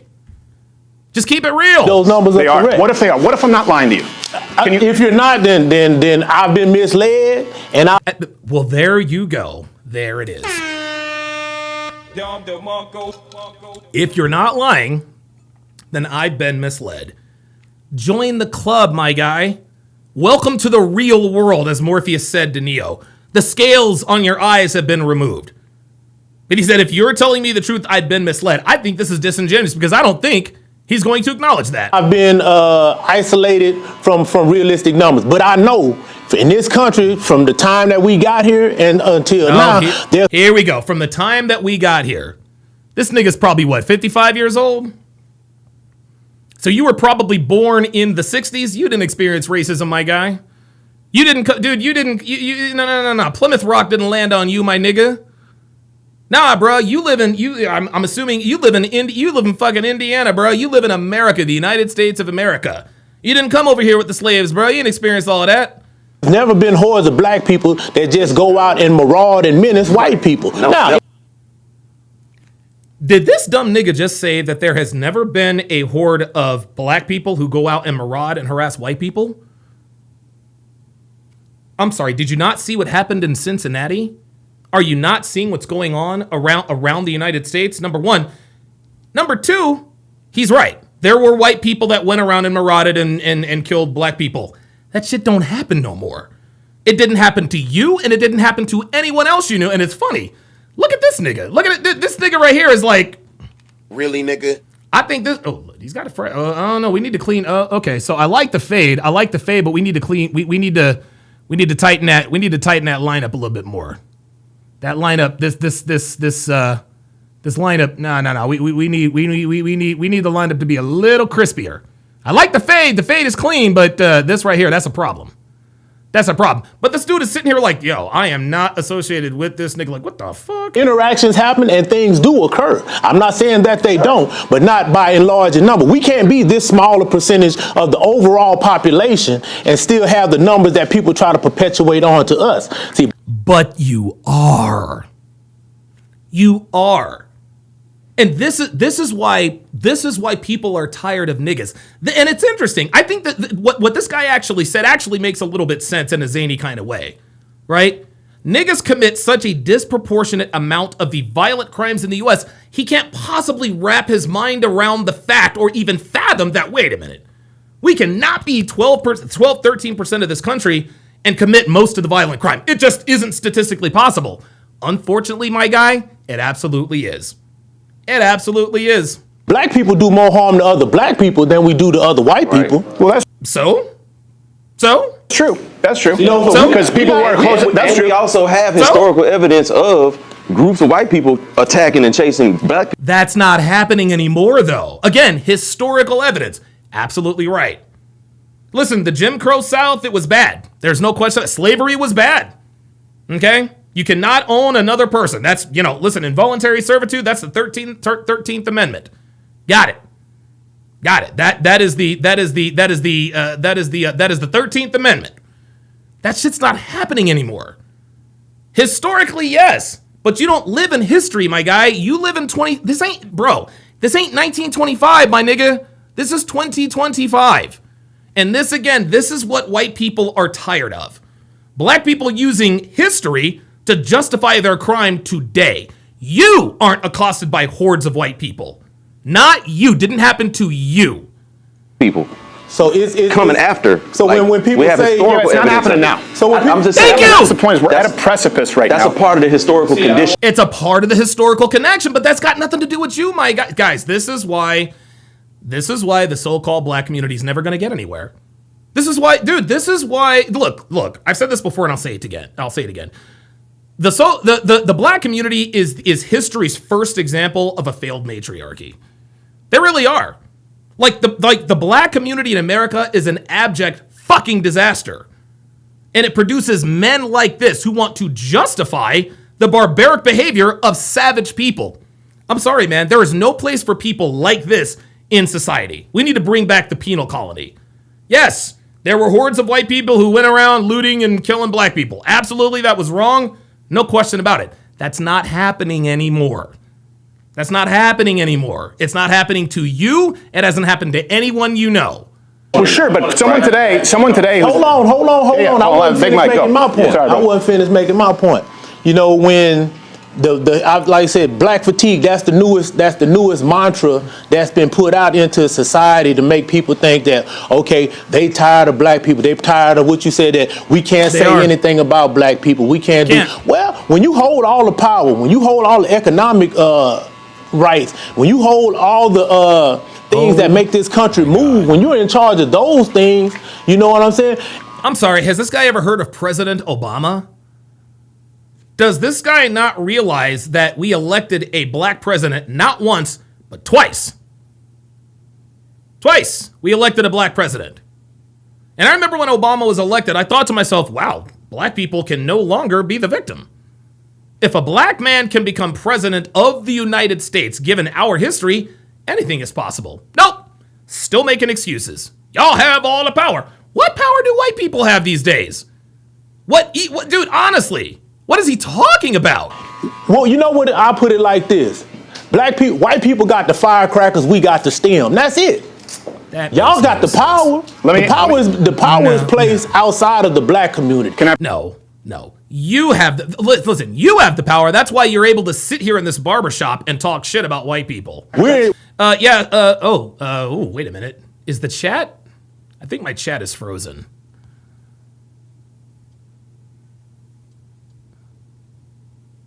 All right, my chat is frozen, but let me continue. We're charged with all the negative things. That's because you do all the negative things, bruh. There's a reason for that.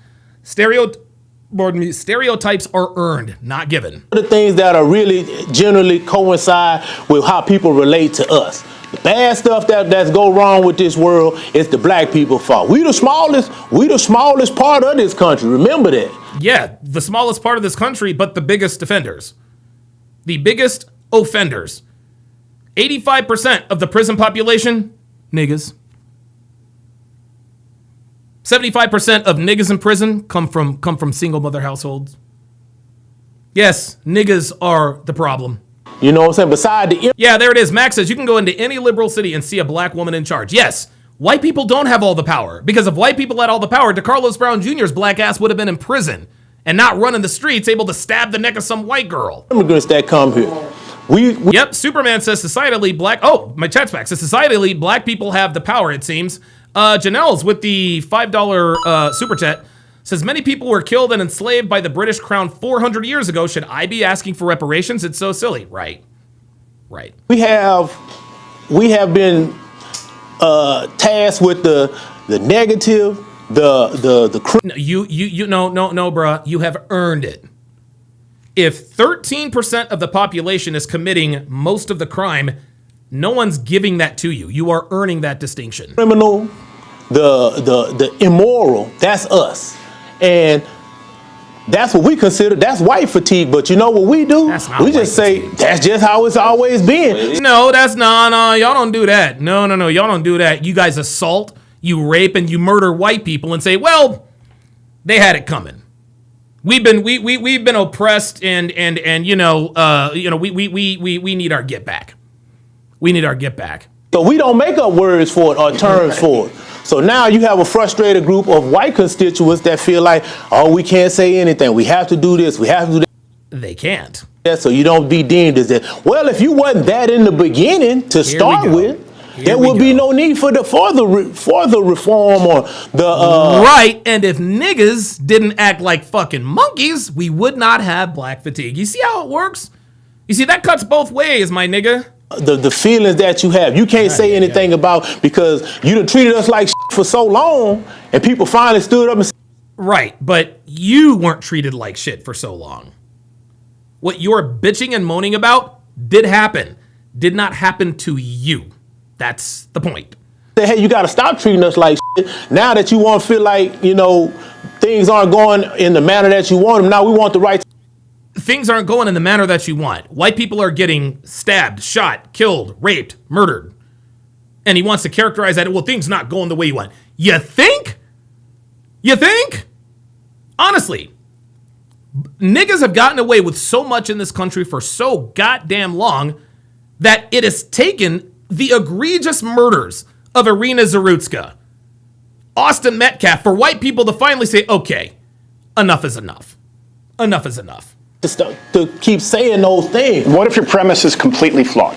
And what I mean by that is, if we're trying to understand it, you said you have power in all those institutions. Yes. What if, for example, you have an entire generation of people, young white men, women, who if they apply to a college or apply to a job, they don't have a grant, there's no Pell Grant, there's no type of subsidy, there's no DEI initiative. As a matter of fact, they're likely to be passed over. They hold no institutional power.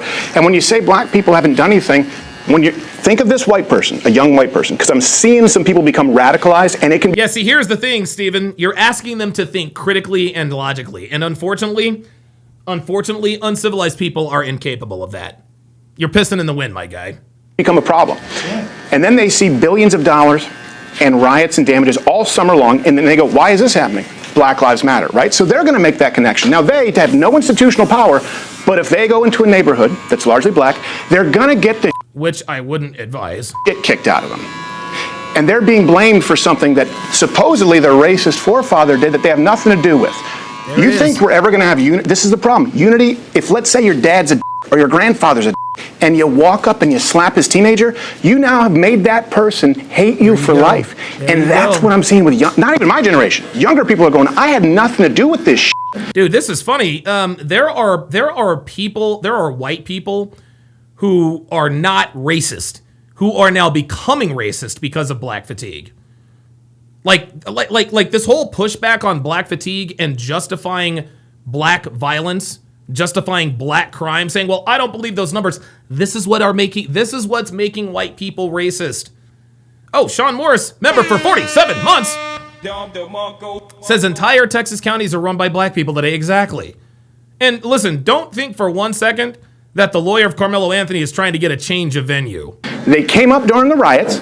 They've come up under DEI, and they're seeing a 12-time murder rate, skyrocketing crime, and any proposals they make not holding institutional power shut down as racist. Now, why was DEI even instituted in the first place? Because for the majority of time that black people have been in this country and been free, we've been denied so much. Somebody somewhere had to put some things. Yeah, how's DEI working out for you? How's DEI working out for you? How is affirmative action working out for you? He's in place to. Oh, I like his. He's wearing the old school Houston Astros shorts. That's cool. Provide access of some kind. If you believe that, that's fine. But you can't tell that young white kid who had nothing to do with it that he should just sit down and take it. Especially when they're getting killed at That's what America's been telling us for the longest. Oh, here comes Oswald. Here he comes. He had nothing to do with a lot. That has to Not do in my with the lifetime. DEI, the young person of this generation that you said that feels they're misled by the DEI. Yeah, King Life says DEI has helped white women more than blacks. Yeah, now that I agree with. Sean Morris with the dude. For whatever reason, the chat is acting crazy. I think this is a $5 super chat by Sean Morris. Says most whites in the U.S. today are descendant from people who immigrated to the U.S. after slavery ended. Right. But they don't want to hear that. Being mistreated by the DEI. I'm just using it as an example. They don't hold any institutional power. Young white people don't. They don't have an advantage. Not yet, because they're young white people. They haven't advanced to where they're middle-aged white people, where the power comes. See, what black people, once again, when you got colleges that denied access to black people, you can't come here. That's why HBCUs were created. You see, nigga, if you knew your history, that's why HBCUs were created, my guy. When the slaves were freed back in 1865, Congress got together and said, okay, we need to be able to educate these people. We need to be able to we need to get these people skilled. We need to get them educated. The white universities are not letting them in, so we need to have HBCUs. They were created to that end. Why the fuck do you want to go to a white college anyway? Had to be put in place. Well, look, y'all got to let some black people come in. Y'all can't just that started happening long before DEI. But see, long before black people were admitted into colleges. HBCUs. Hold on. There it is. HBCUs. My bad. I'm trying to make it clear. He's trying to do a senior Wences and talk through you. So well, because you trying to. DEI is just a new way of wrapping affirmative action. Yeah. Affirmative bingo. Nailed it. Action had to be put in place because there was the access being denied. So the legislation had to be put in place. Well, look, we can't just exclude all of them. And now? What about now? Okay, you're right. Or affirmative action had to be, I don't even believe in all of that. HBCUs had to exist so that black people could get an education. But now black people can go anywhere they want so long as they got the grades. So what's your grade? So somewhere. Danny Gonzalez says they don't qualify for the jobs, but want the job. That's why they believe in DEI. Right. They don't want equal opportunities, Dana. They want equal outcomes, and that's the difference. Somewhere along the line, they have to be allowed some access. Okay, that was put in place. Now, fast forward till now, those same things that were put in place for those people back in those generations that are still in place, they're not excluding people from getting to places they're just still trying to keep those doors open so that those black people that were coming through that door can still get. Damn, the Mavericks are getting boat raced. Oh, that's right, that's right, Kyrie is still hurt. Damn, where's AD? It is, because if you remove those, over time, we will be denied the access. If a black person has lower SATs, right, and lower GPA, should he get in over an Asian or a white person? No. It's a yes or no question, my guy. It's a yes or no question. If a white person doesn't qualify to get into school because of his SAT scores, should he get in before a white or an Asian person who has the SAT scores? It's a yes or no question, my guy. If all things are supposed to be laid out equal, no, you shouldn't get. If you don't have it, there it is. That's it. That's what's happening. What it takes to get in. No, there it is. There it is. Got him. That's what's happening. This is exactly what's happening. Steven just walked him right into this. He's like, my guy, that's what's happening. And what does he say? No, it's not. It is happening, and I'm telling you, young white dudes are pissed. I'm telling you. The majority of what's happening. It is happening. It might not be the majority of what's happening, but it's definitely enough. Okay, listen, these niggas can keep on with this attitude. They can keep on with this attitude. When white people turn into rooftop Koreans, that's not gonna last that long.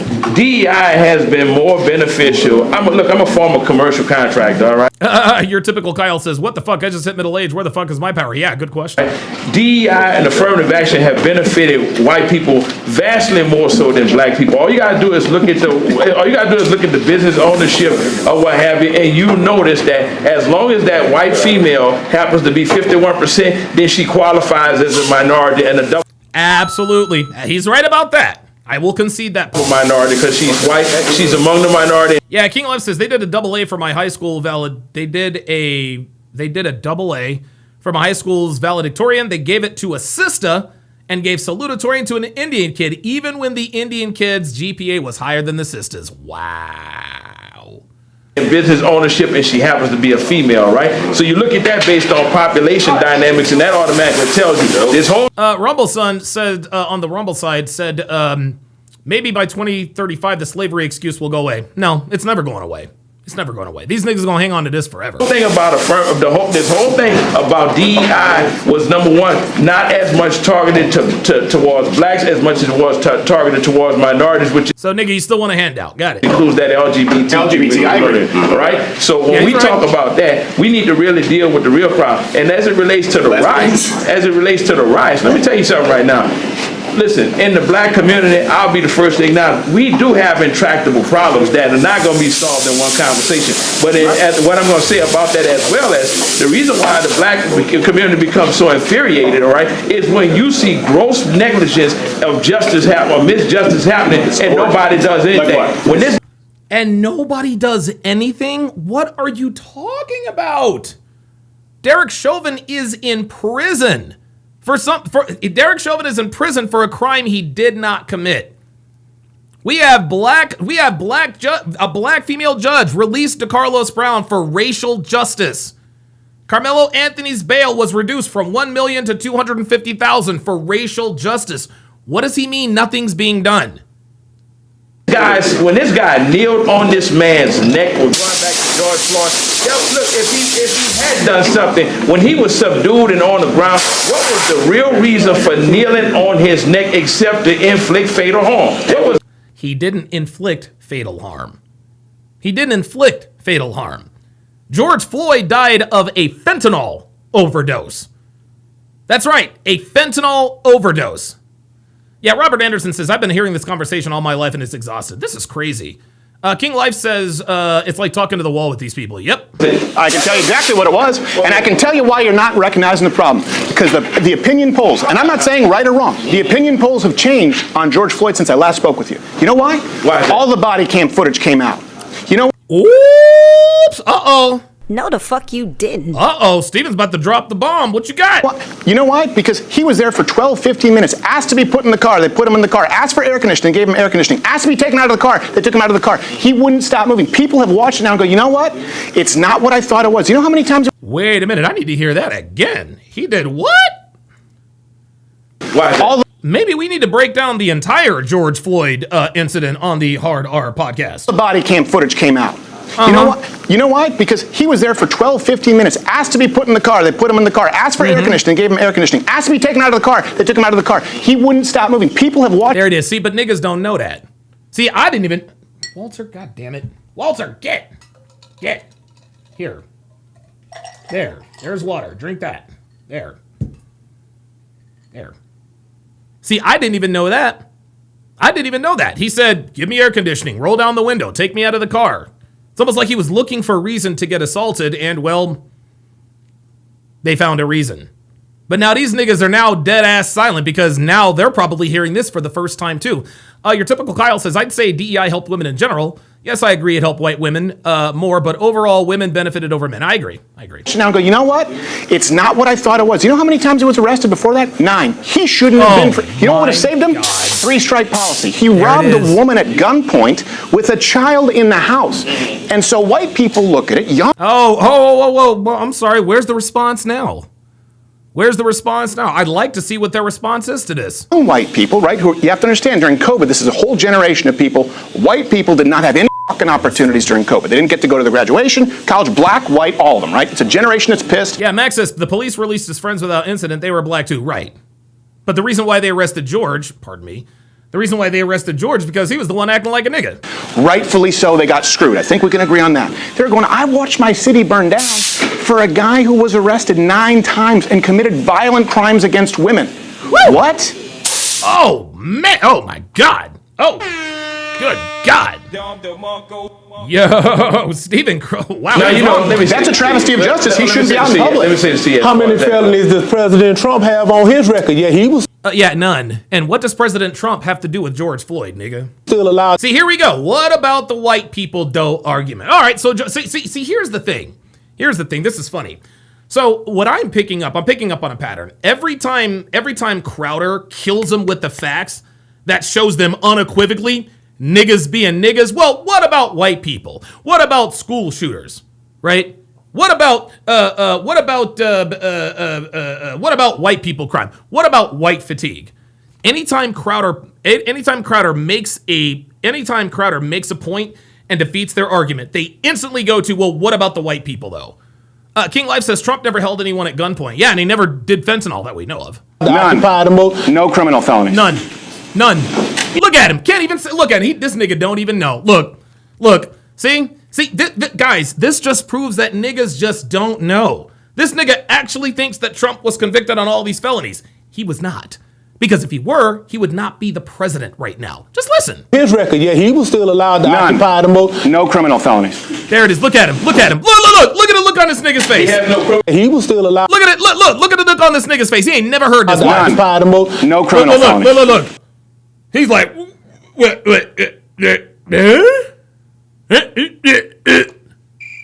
yeah, fucking crickets, my nigga. Crickets. You didn't know that, did you? They didn't tell you that. They didn't tell you that in nigga school, did you? Trump's a convicted felon and he's allowed to occupy the White House, so that gives all black people permission to go out and commit crimes. Nah, bruh. Nope. None. Janelle's 8870 with the $5 super chat says, my cop friend says that dudes swallow their stash all the time and end up ODing in jail. George would have been the same if he made it to jail. Absolutely. Yeah, Blue Toad Monk says being charged is not the same as convicted. Yeah. Checkmate. Yeah, like, dude, like he just got, look at him. This nigga don't know what to think. Wait. I'm sorry. I was told that Trump was convicted of Look at him. Look. Man, he defeated my argument. I can't believe it. No criminal felonies, but he's got moral felonies, which would, if there was... Oh my God. So Trump might not have any criminal felonies, but he's got moral felonies. Yet another subjective term. He's got moral felonies. According to who? According to who? You niggas? You people? I swear to God, every time Steven makes a point that defeats their argument, they can never concede it. Okay, so he might not have any criminal felonies, but he's got moral felonies. You know what? Let's impeach President Trump. He is guilty of moral felonies. Fuck out of here with this. What the fuck? The court of justice for that. He probably would be tried a long time ago. I mean, let's talk about it. Is this where we all... No, we ain't talking about shit, nigga, because you don't know what the fuck you're talking about. On board with crazy white bitches who accuse women of rape? She accused 26 men of rape, that crazy but here's the reality, though. And when you look at the convergence of this new agenda where you're going strictly in the blue cities, why is it that most of those blue cities also happen to be occupied, the areas they're going in are heavily occupied by minorities? Why is that so? Yes, occupied by niggas. That's why they go in there with the National fucking Guard. You don't remember when the Chicago nigga said, yeah, bring the National Guard up in this motherfucker. We about to find out. Well, black people tend to vote Democrat, and they're run by Democrats. Detroit, you can look at it. You can look at Chicago. Is that what you mean? I mean, no, that's not what I'm... No, that's exactly what you meant, bruh. I'm asking you at all. What I'm asking you is, like I said, with this all-out assault right now, just last night they were talking about something in Chicago, right? But at 1 o'clock in the morning, you had people in military gear, what have you, helicopters and all this kind of stuff like this here, not just knocking doors down, but dragging people out. Because it's the murder. Good. Fucking good. I'm glad they're dragging niggas out in the street at 1 o'clock in the morning in full military regalia. You're goddamn right. Not just knocking doors down, but dragging people out. Because it's the murder capital of the country. You just said black people are more harmed by this. We don't want to take out murderers? No. I think really what you're confusing what I'm trying to say to you. No, he's not confusing what you're trying to say. He defeated your point, and you're now trying to shift the goalpost. Are you talking about the National Guard in Chicago? No, what I'm trying to say to you is this, though. If we're going to talk about the problem. Danny Gonzalez has upgraded her membership. Appreciate that very much. Let's talk about the problem in its totality. The fact about it is, when you talk about white America being pissed, white America is going to always find a reason that doesn't fit their narrative or what. Yes, guess what? Black America does literally the exact same thing. That's that projection you were talking about, Cool Convo. That's projection. That's projection. Well, white people are complaining about stuff that doesn't fit their narrative. My nigga, so do black people. But that don't make it any more right now, does it? But what white America fails to talk about, and what never ceases to amaze me, is the fact that the biggest threat is not going to come from blacks. The biggest threat is coming from within. You look at the average. No, the biggest threat is coming from niggas. Average person has been committing some of the most heinous crimes over the days. Did this Nick?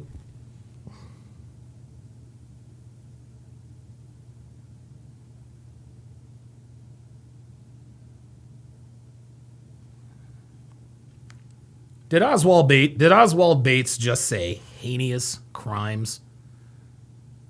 It's coming from within. You look at the average person has been committing some of the most heinous crimes over the. Oh my God. Oh my God. Oh my God. Oh boy. You knew it was going to happen eventually. You knew it was going to happen eventually. Eventually, he was going to trip over one of these $10 words he's using. And heinous is not even a $10 word. That's about a 50-cent word, and he couldn't even say that. This nigga said heinous. Oh my God. It's 22 to 29-year-old white males, right? Look at how no, it's just not true, man. No, I was going to say that's not true. What are you talking about?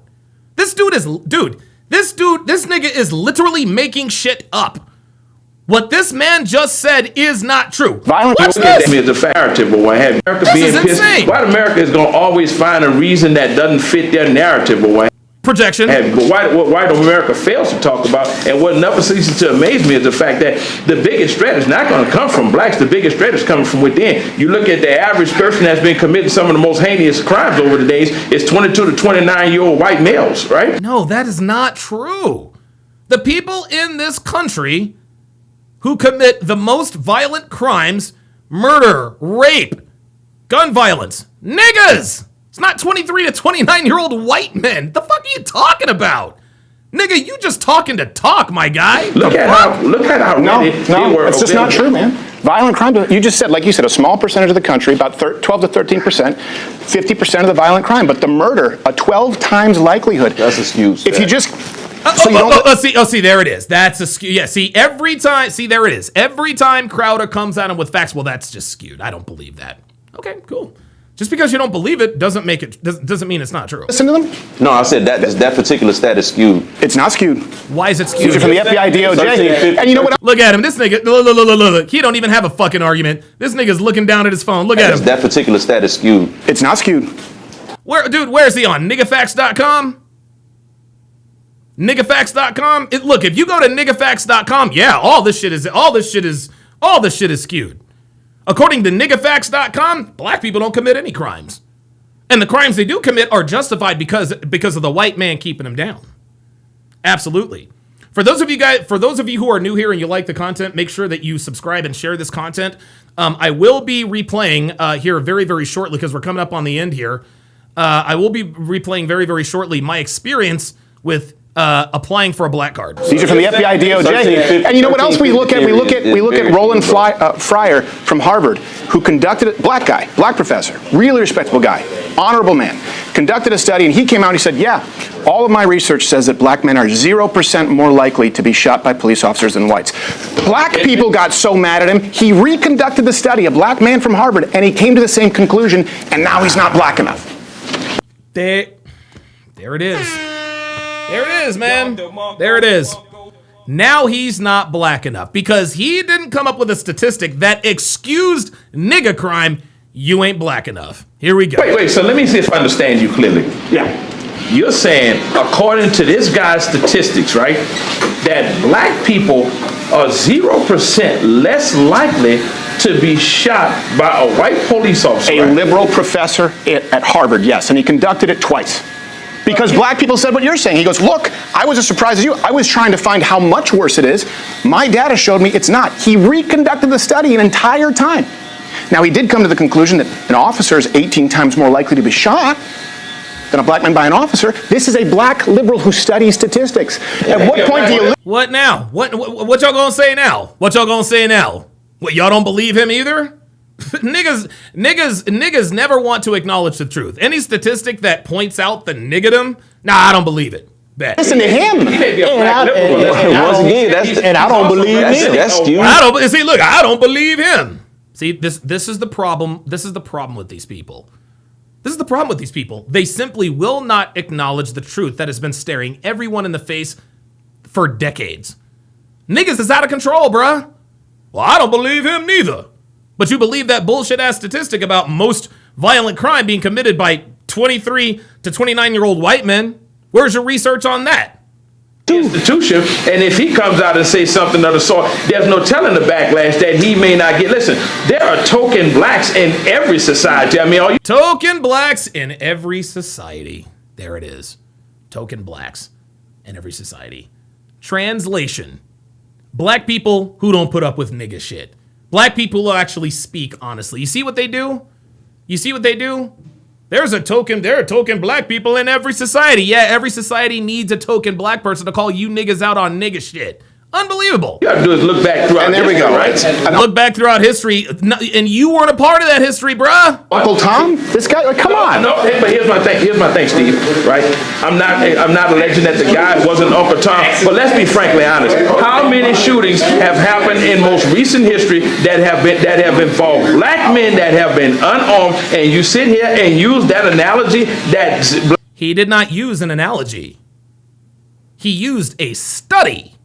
He didn't use no analogy. He used a study. I didn't use an analogy. Listen, as a totally blind individual, listen, I'm even apprehensive. That was an incident. I'm sorry, did he say he was totally blind?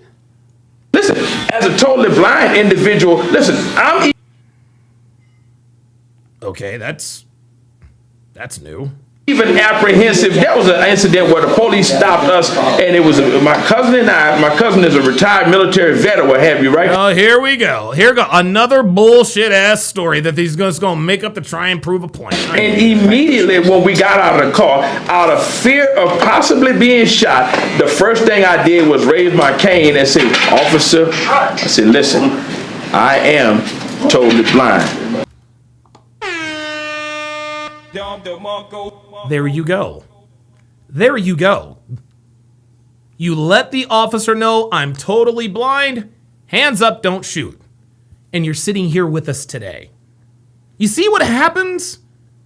You see what happens when you're actually compliant? Do you see what happens when you're not committing a crime? That's what happens. But let niggas tell it, oh, so you tap dance for the law. That what that was. You had to tap dance for the massa. That's what you were doing. You were to tap dancing to the massa. No, he was being compliant.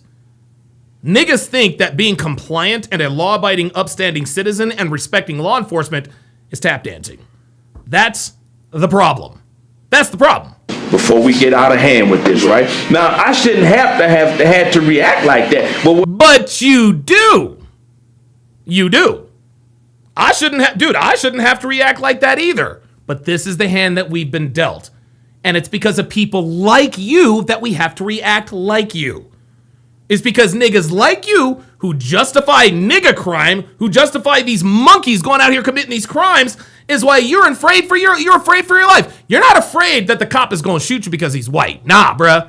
You're afraid that cop is going to shoot you because you're black. Because you know that most of the time when there is a violent crime being committed, it's one of you people. That's why you felt the need to say, hands up, don't shoot. There is a reason for that. It's not because of white people, my guy. It's because of you people. When you start looking at what's really happening in this country, many times because see, here's the deal. I don't care if you put on a uniform. You can't legislate the heart of a man and his intent, all right? Oh, here we go. More subject. Many times, these officers do allow that badge to give them impunity to operate and exercise their racism. Let's be... Yes, you're right. You're right. There are bad racist cops out there, but 99.9% of cops are not like this. Leave it to the nigga community to point out the exception to make the rule. Some of them do. By the way, I just find it funny that when I came up and shook your hand, you didn't tell me you were blind this whole time. I was like, I must have woke you up. You could have said, dude, I'm blind. I was like, oh, my bad. I'm sorry. This whole thing. You just throw that out there like a cluster bomb. I'm like, say you should have waved his cane when you came here. I feel like an asshole in the middle of the room. That's what I told you when you said, Way to turn down the temperature there. Sleep behind the glasses. I was like, no, he just can't see you. Hey, look, I thought you were making a joke. I said, oh my God, here's this condescending asshole here. It's okay. He forget he blind sometimes. I had no idea. No, man, but you know, I agree. You can't legislate what's in a man's heart. Yeah. But you can't throw out everything. You can't go, that scat skewed. That black guy from Harvard who was always a liberal who did it twice, it's skewed. You can't throw it out. How often? See, here we go. Here we go. He's making a point they want to interrupt. Do you see black police killing unarmed white people? You don't. How often do you see that? How often do you see that? The fuck's that got to do with anything? What does black cops shooting unarmed white people have to do with anything? Actually, the stats show that when you're dealing with armed white people versus black armed people, white armed people are more likely to be shot by the cops than black. There you go. Uh-oh. Gotcha, bitch. So if you don't want to be shot by the cops as a nigga, stop committing crimes and stop brandishing weapons. How about that? How about that? Oh, an unarmed black man was shot and killed. No. He got shot and dropped the gun. No, he fired 3 times on officers and they returned fire and killed his ass. White armed people are more likely to kill police officers. Look at what happened in Kansas where those 5 police Let's call the stats a wash on that. Here's what I do know. Everyone wanted the body cam footage, and I agree. I was like, we should have body cam footage. We should have accountability for police officers. Bruh, dude, I said it before and I will say it again. Niggas wanting body cam footage from all these cops, biggest backfire in history. Oh, listen, Black Lives Matter came out. We need the body cam footage. We need to see what these racist white cops are doing. Instead, it has exposed the degeneracy, the depravity, and the cesspool that is the black community. That's what it's done. Part of the black fatigue is because of body cams. You guys wanted body cams? You got it. Biggest backfire in the history of this country. We need body cams so we can ferret out the racism. Nah, man. No, we see where the real racism is now. Right? And we were to believe after the era of, remember we went through Trayvon Martin, Tamir Rice, Mike Brown, obviously George Floyd. There were so many that you could use as examples. We thought that we'd have a rash of body cam footage showing us the police brutality. You haven't seen body cam footage of note in the last year. Once that footage came out, it's about a 20-to-1 ratio where you see someone getting violent with an officer. We have not seen what we thought we would see. And now people are going, okay, so maybe not the body cam footage, right? We thought. There it is.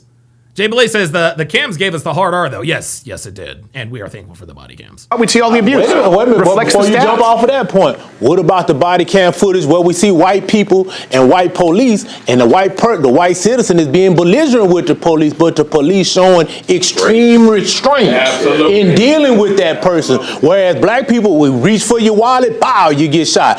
That's because, and it's funny, you reach for your wallet, bow, you get shot. What did that dumb nigga with the dread say earlier? Man, you fuck around and say the wrong thing, you get your ass whooped. Black people are more violent than white people. That's why they get shot more. Okay, let's just keep it fucking real. That's why they get shot more. Because you niggas are violent. You niggas like to talk shit, you like to run off at the mouth, you like to threaten the cops. Dude, black people threaten cops all the time. Man, I'm gonna whoop your ass and I'm gonna do this and I'm gonna come back to your job and this and that and the other. Yeah, you gonna catch some hot lead. You're gonna catch some hot lead, nigga. A phone in my hand. Bow, you get shot. And that's not. I'm not doing anything. Bow, you get. There it is. I'm not doing anything. That's not even close to true. Now this nigga's lying. So you mean you were under a tree studying for your calculus exam and boop, you get shot. Is that how it is? I'm not doing anything. Hands up. Don't shoot. Bop, bop, bop. That's how it's happening.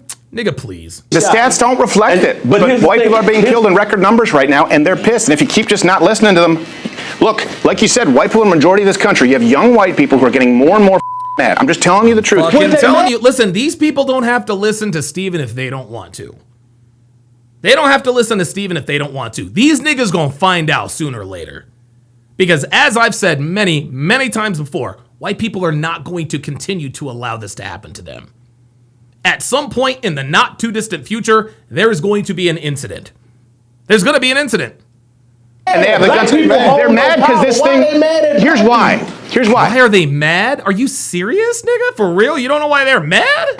They go, look, I'm 12 times more likely to be killed by a black person than you are a white person. And you go, well, that doesn't count. They go, look, My dad's business got burned down. Yeah. And where? My city got burned down. I've been accused. Do you hear them asking, well, where are you more likely? Every time Steven comes out with a fact, they try to disqualify it with a disingenuous question. Jesus Christ. Being a racist. He doesn't even have to say 12 times more likely. White people are more likely to get killed by black people than the opposite.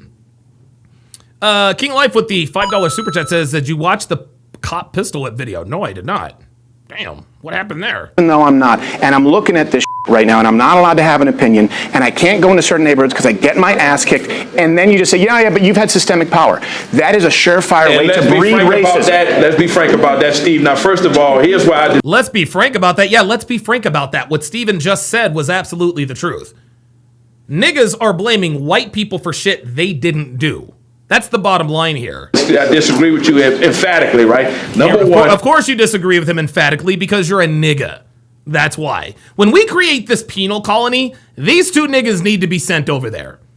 If you guys love these niggas so much and these people are victims and they ain't doing nothing wrong, cool. You guys can go to the penal colony with them.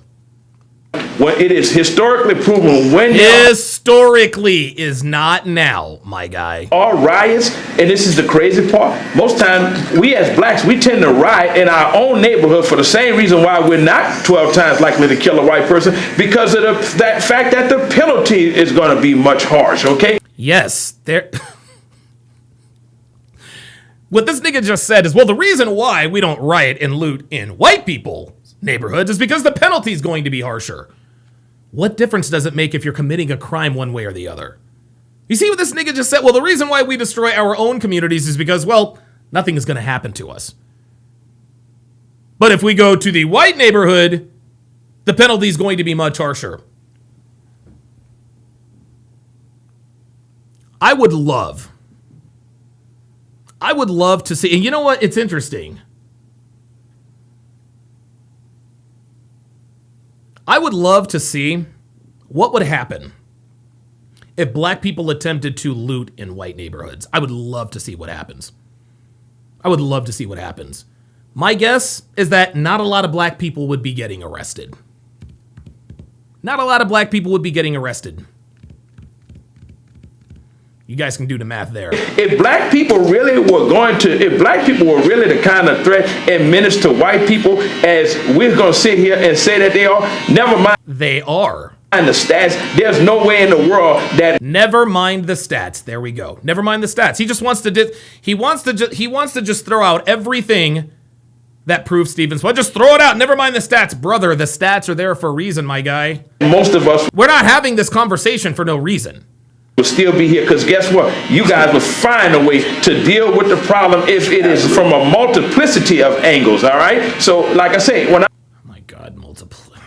I'm saying this right now. When they come to we stats, did deal with it. Who controls that narrative, Steve? We did deal with it. You know, we dealt with it in in blue cities. Cashless bail, catch and release. We did everything that was demanded. There it is. They defunded the police in some cases. Niggas are getting off. People are getting catch and release. Like, we've overcorrected this, and niggas are still complaining. Police in certain neighborhoods. Guess what? No blacks have asked for defunding the police. Oh yeah, they have. And see, now there he goes. Now he's got his own people be like, nigga, yeah. Like, you need to shut the fuck up here. Look. They're in on him. He's like, I disagree. They're like, nah, bro. Cashless bail, catch and release. Listen, we did everything that was demanded. Defunded the police in certain neighborhoods. Guess what? No blacks have asked for defunding the police. Oh yeah, nigga, are you for real with this? Did you see what the fuck happened in Minneapolis? This nigga. Oh well, that's probably not. It's probably not a good question. He probably didn't see what happened in Minneapolis. He probably heard about what happened. But for this nigga to sit here and disingenuously claim that there wasn't no black people trying to defund the police, bro, what are you talking about? Well, here's the deal. Now I will say it's mostly. That's what I'm saying. It's mostly black women. It's mostly black activist women. They don't know. Black, okay, it's still niggas, still the same goddamn thing. They're not representative of black men. I get that. Just like the guy who killed the lady on the bus that you were talking about earlier. Yes, DeCarlos Brown killed Irina Zarutska. He probably can't even pronounce DeCarlos Brown's name. Right? He doesn't represent black America and what he did. I mean, listen. Oh, yes, he does. Oh, yes, he does. Oh, yes, he does. Isn't it funny? Isn't it funny? Isn't it funny that this nigga wants to sit here? The nigga right next to him said, well, this was a mental health crisis. But then he wants to turn around and say that black people don't commit those same crimes. He's not a representative. I thought there was a mental health crisis in the black community, but DeCarlos Brown is not an accurate representation of niggas? Come on, man. King Life with the $5 super chat says he sent it. Okay, I'm not sure if that's safe for YouTube, so I'll have to screen it. Here's where he does. Just listen to me here. Here's where he does. Here's where he does to a lot of people. And this is what I'm just trying to, because last time I sat and listened, but I want you to hear something really important. Here's where he... Yeah, Stephen, again, Stephen is making the same mistake as Myron makes, as he is assuming that these people are listening to him with a logical ear. They're not.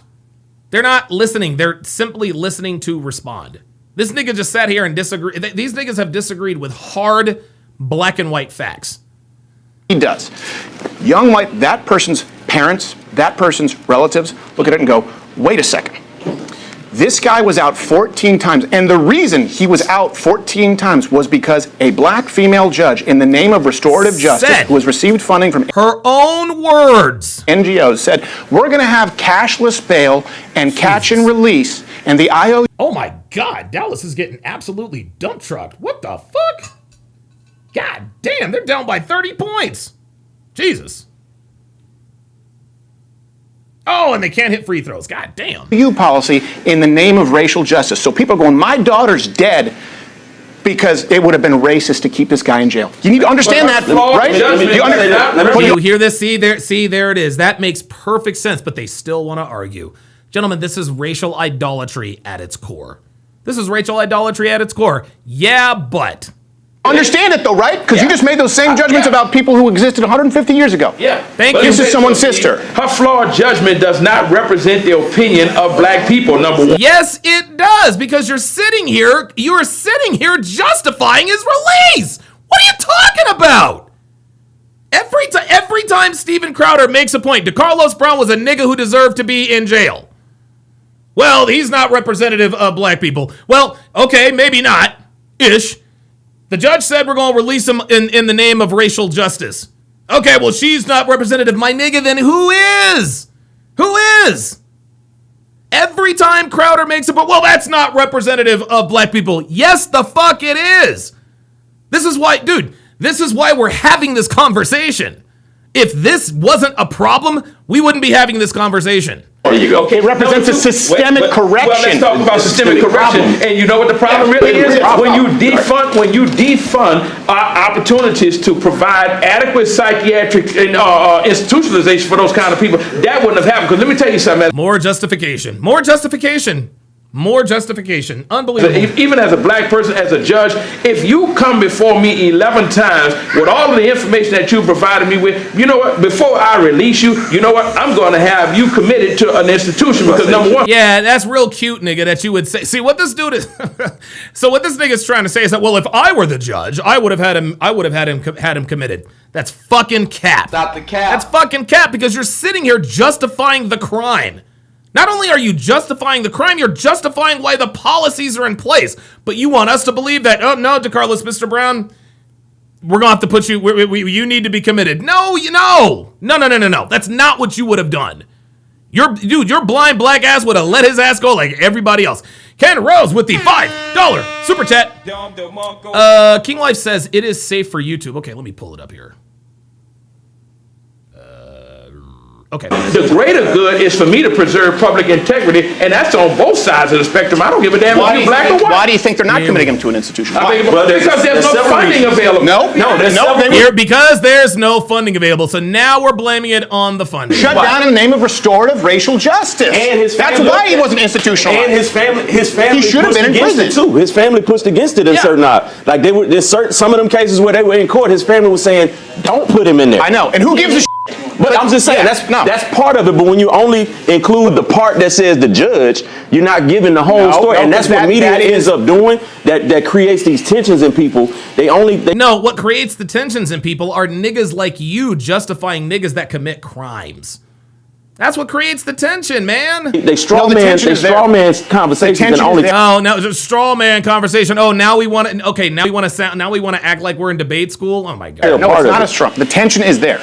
That's what I'm trying to tell you. The tension is. Oh my god. It says guy pistol whips an off-duty officer. Oh my. King Life, are you sure this is safe? It said fatal mistake. Already there. White people are afraid to go in black neighborhoods because so should black people be afraid to go to school because a white person go come shoot the school up? Right. Ain't nobody shooting up nigga schools, bruh.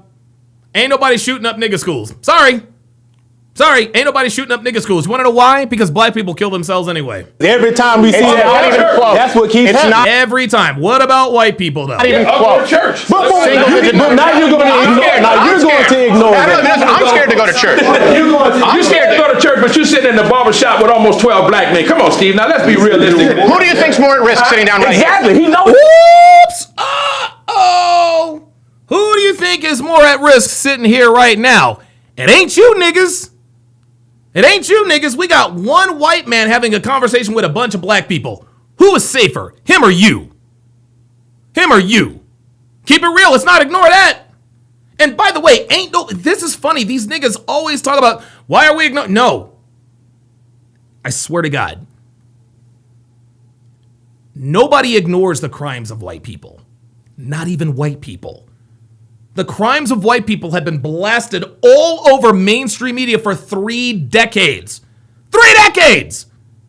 These niggas are always talking about, well, we need to talk about this. We need to talk. They've talked about it on the news for 30 some odd years. 30 some odd years. White fatigue was the Civil War. Now we've overcorrected this. Now you want to ignore? Ain't nobody ignoring shit. The white school shooters, those boys get put under the jail if they don't get taken out in the first place. This dude wants to talk about shit that mainstream media has been talking about for decades. But because people like me don't want to talk about it, that makes me a coon. I guess then so fucking be it. You're not in danger around us. I'm much more risk. We don't do that. And here's the irony. Yeah, we don't do that? Yeah, there's precious little evidence of that. There's precious little evidence of that, nigga.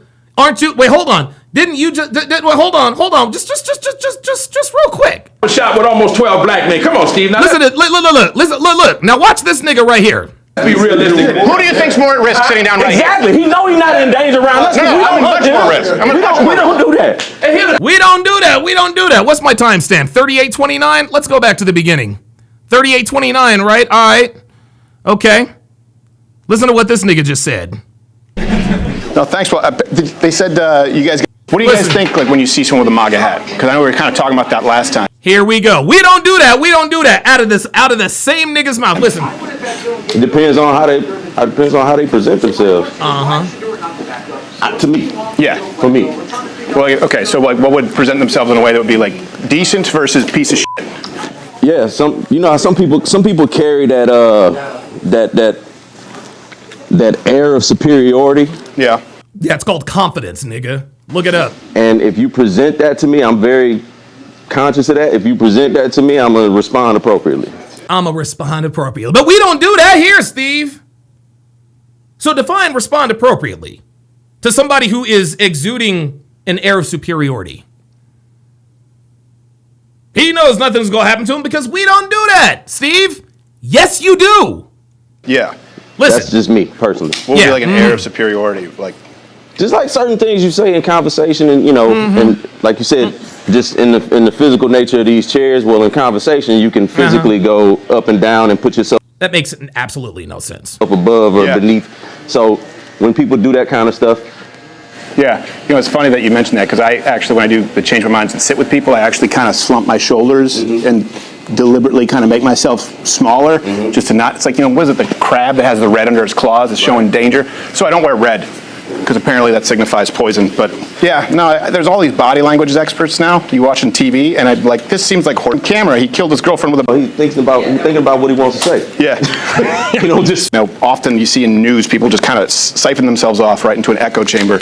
And I thought it was good. We were just kind of able to see other perspectives. Where do you think the country is now? Like with Here that? we go. Like, is that an open question? Or? Yeah, race relations between, because last time I wanted to get your perspective, and there's a perspective now in the white community. None of us have gone up. Question, the wrong direction. Never mind. I don't want to hear this nigga again. But yeah, this was the guy. Well, we don't do that, Steve. We don't do that. This was the same nigga that was talking about, well, if you say the wrong thing, you might get your ass whooped. Really? By who? You? Right? Come on, bro. Like, dude, these niggas talk out of both sides of their mouth. Well, you're not in danger, Steve, because we don't do that here. My guy, you said you do that at the beginning.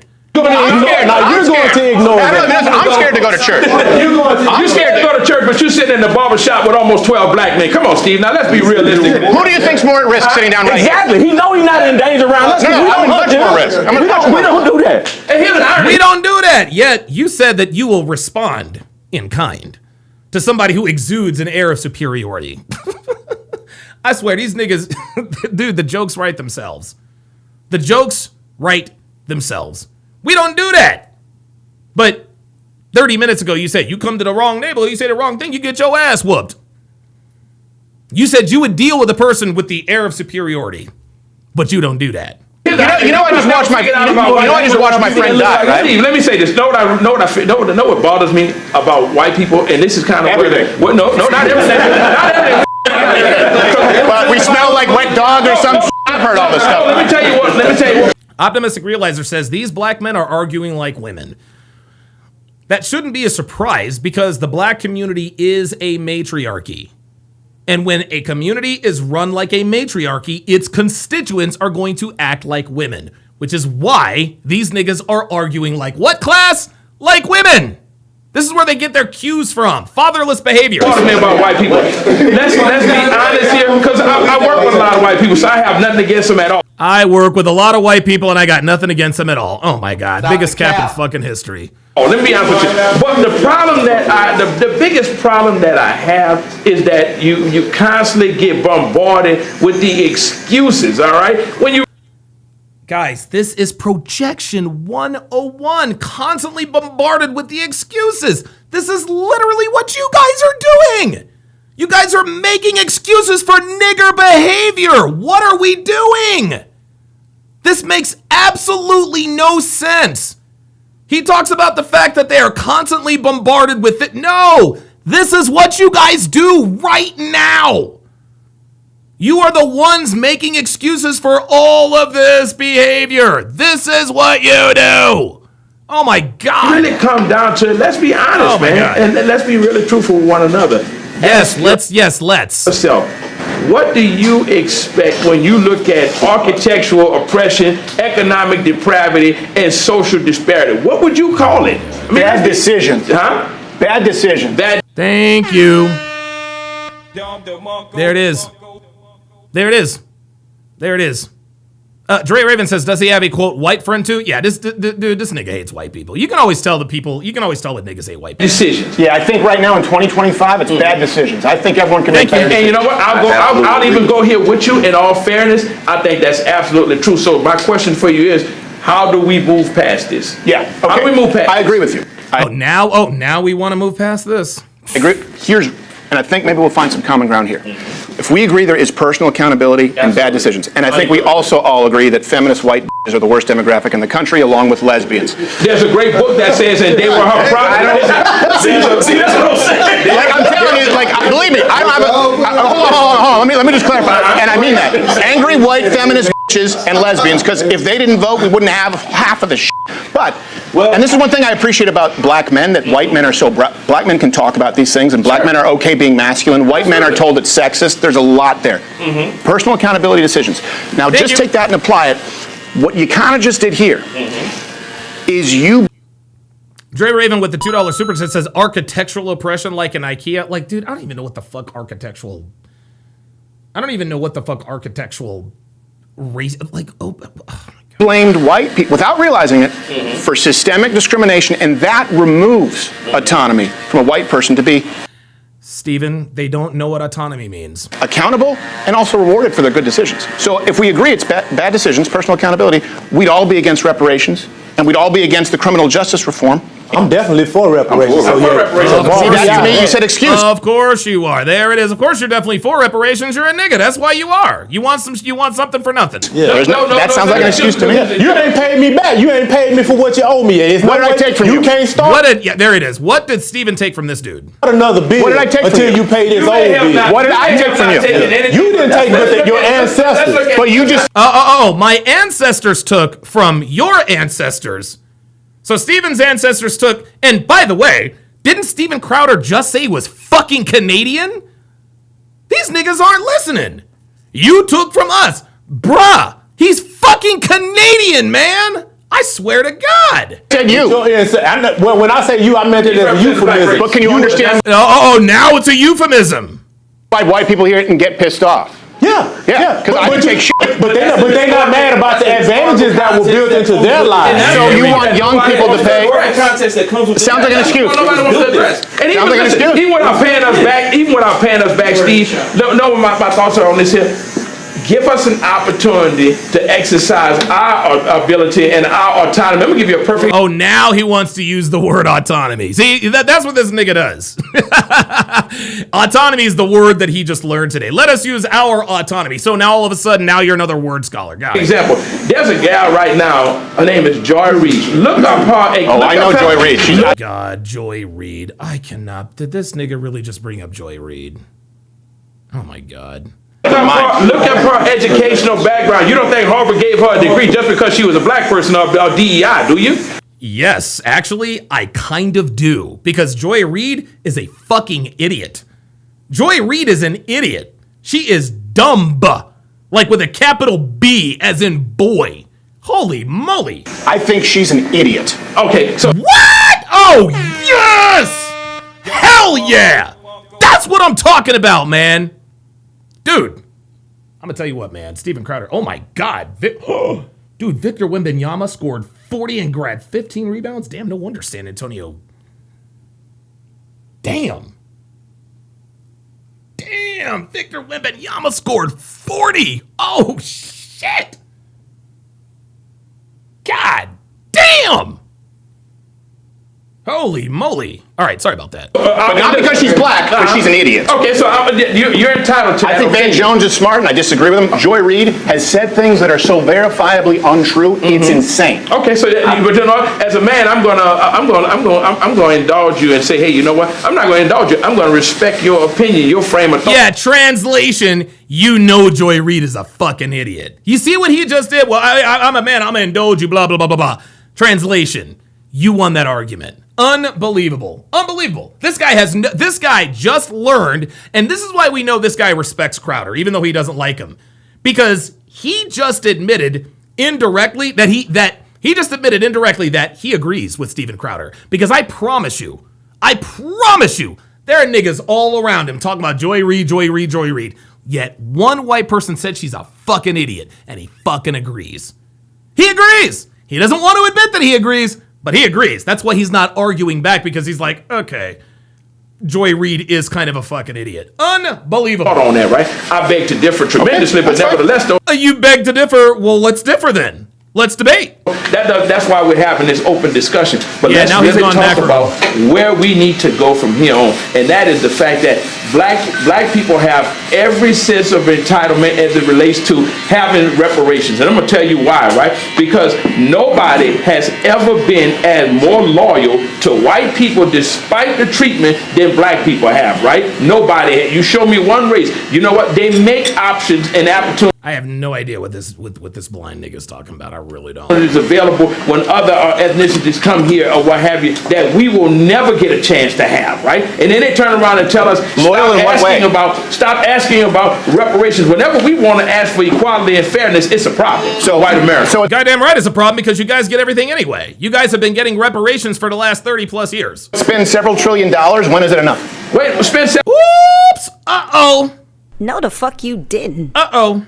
$7 trillion on what? What did they spend it on? Let's go back to Lyndon Johnson model. Lyndon Johnson, you talking about the war on poverty? Is that what we talking about? Yeah. 1965? Why was that done? Yes. All right, but here's the deal. What about the Department of Education? Here's the deal. So now you're saying the Department of Education. Let's go back to the Department of Education. Okay, so my point is, hold on. No, I didn't answer your question. All right. The reason that this was given, right, when you're talking about the Great Society program, the reason when you look at the Model Cities program, urban planning, $8 billion into Detroit, adjusted for inflation, the reason that, and I don't know if you know this, black students in this country get more spending per pupil than white students. I don't know if you know that. That's an actual fact. No, he absolutely does not know that. Of course he doesn't know that, because he's an uneducated Negro. In impoverished neighborhoods through public funding, these were the reparations that were asked of white people throughout each decade, given, and then we're told, no, that's not the real one. They were given, whether you like them or not, whether you think they work or not. And by the way, I think they're dog shit. I think we should completely suspend the Federal Department of Education. I think the Texas state could do a much better job. But those were done in the name of racial reparations because they were... Thank you. And so was welfare, EBT, Section 8, all, like, dude, black people have been getting reparations for years. And look what it's done to the black community. You want to know what reparations would look like? You want to know what reparations would look like? We actually get a glimpse of reparations every year. We actually get a glimpse of what reparations would look like in the so-called black community already. It's called tax season, right? Every year, around the same time, the black community is enriched financially off of the backs of reproductively responsible, well-to-do people, right? What do? They go out, dude, what do they go out and they buy Jordans. They go out, they fucking buy Hennessy. They're leasing, financing cars they know they can't afford. They don't invest. They don't move out of their, no, they stay right there in the hood, drinking Hennessy, buying guns, shooting niggas up, kill, murder, cash rich, everybody, and in 3 months is fucking gone. So we know exactly what reparations, we already know what reparations looks like. We see it once a year during tax season, and we see it year round with the welfare system. Niggas ain't owed shit. Demanded, Steve, and now it's not enough. Listen, you say that, but Steve, listen. What was that? You say we should suspend the Department of I agree with you, because it's so. Why would they do it correctly? It's not just because it was done in the name of racial justice that it was done incorrectly. That's the reason for it. I'm saying that's the reason for it, but along the way of trying to. If that's the reason for it, my guy, you've lost the argument. Racial justice, you just did it wrong. But let me ask you. That's my point. You say people did it the way. He's right. Now he's right. We did it wrong because look at how y'all niggas turned out now. Hey, your reasoning was right. Your approach was wrong. So now you make some 20-year-old kid pay? No, but you came out and said something that's okay, well, then that's what you're asking for. You said that you're against the Department of Education, right? Let me tell you Federal something. Department. Yeah, Federal Department of Education. Let me tell you something that has come up in a lot of circles. Kyle 2020 with the $2 super chat says, reparation is the husband store for niggas, you stupid. That I'm always talking about as a person with a disability. The Department of Education does a lot more in terms of, even with the enforcement of Section 504, right? 504 says that you must have accommodations for individuals with disabilities, right? Perfect example of when you walked in, What the fuck does disabilities have to do? Oh my God. This dude. Someone just walked in. Did you hear what that thing said? Right, left. Go down to Austin. Let me tell you something. When you suspend the Department of Education, you're also telling the remain 36 million people in this country who have disabilities, you know what? Screw you. Figure it out. We don't have to do anything, okay? And this is another reason, going back to what we said with the Black America. If you don't have certain mechanisms in place to ensure that handouts is what he's talking about. There is a fair and level playing field, right? Guess what? The controlling party that's in power, or what have you, are not going to say, hey, wait a minute, let's look at this other disenfranchised segment of the community or what have you, and see how can we provide I'll disabuse you of that notion. Okay, let me disabuse you of that notion. Go ahead. Over $3 trillion adjusted for inflation, right? The Department of Education, early 70s. Okay, before that they were run by states. Over $3 trillion. What are math scores? What are literacy scores now? In both. Depends on what part of the country you're asking that about. Here we go. Depends. Yeah, niggas are stupid. That's what he's trying to say. Oh, correct. Across the board. Across the board. You can't go there because I'm going to tell you why you can't go there. Hold on, let me. No, you can't go there. I'm going to tell you why you can't go there because it disproves your point, my guy. That's why you can't go there.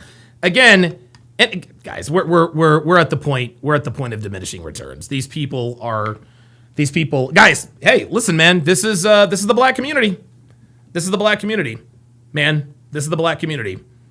You present these niggas with hard evidence, hard facts, and but. Where do we go from here? I don't know. But you want to know something? I really don't give a shit. I really don't give a shit. I don't give a damn. I don't give a damn about niggas. I really don't. I don't give a fuck what niggas do. I really don't. I just don't care. I just don't care. If it were up to me, I'd ship them all to a fucking penal colony and just let them and just let them have their own society. Because these people are clearly not fit to exist in society with other civilized people. Straight up. Straight up. The people who justify nigga behavior are just as bad, if not worse, than the people actually engaging in nigga behavior. There you go. There you go. There is no personal accountability. There is no, hey, you know what? We got it wrong.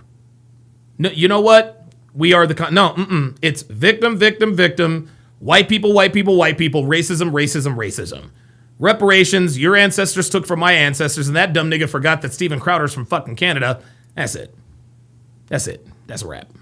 That's a wrap. All right, let's look at this pistol whip video that King Life swears up and down is safe for YouTube.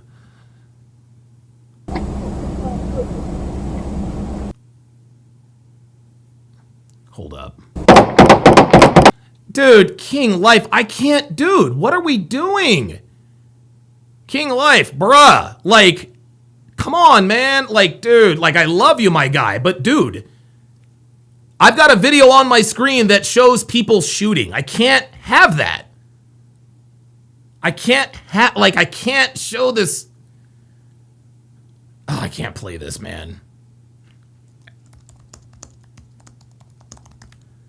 No, man, the first thing that comes up is like people no, man, no way that ain't safe for you. No way. Nope.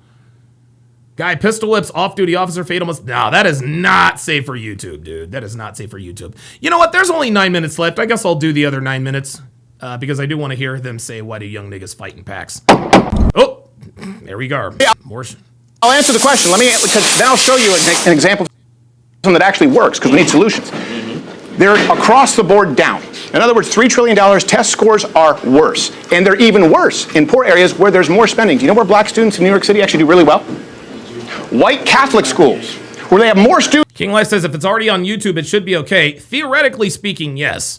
But what we have to do is, what we have to understand is that just because it's on YouTube doesn't mean it's safe for me to put it up there, right? Steven Crowder couldn't play this video. Myron Gaines, Andrew Tate, no. Channels like mine can't show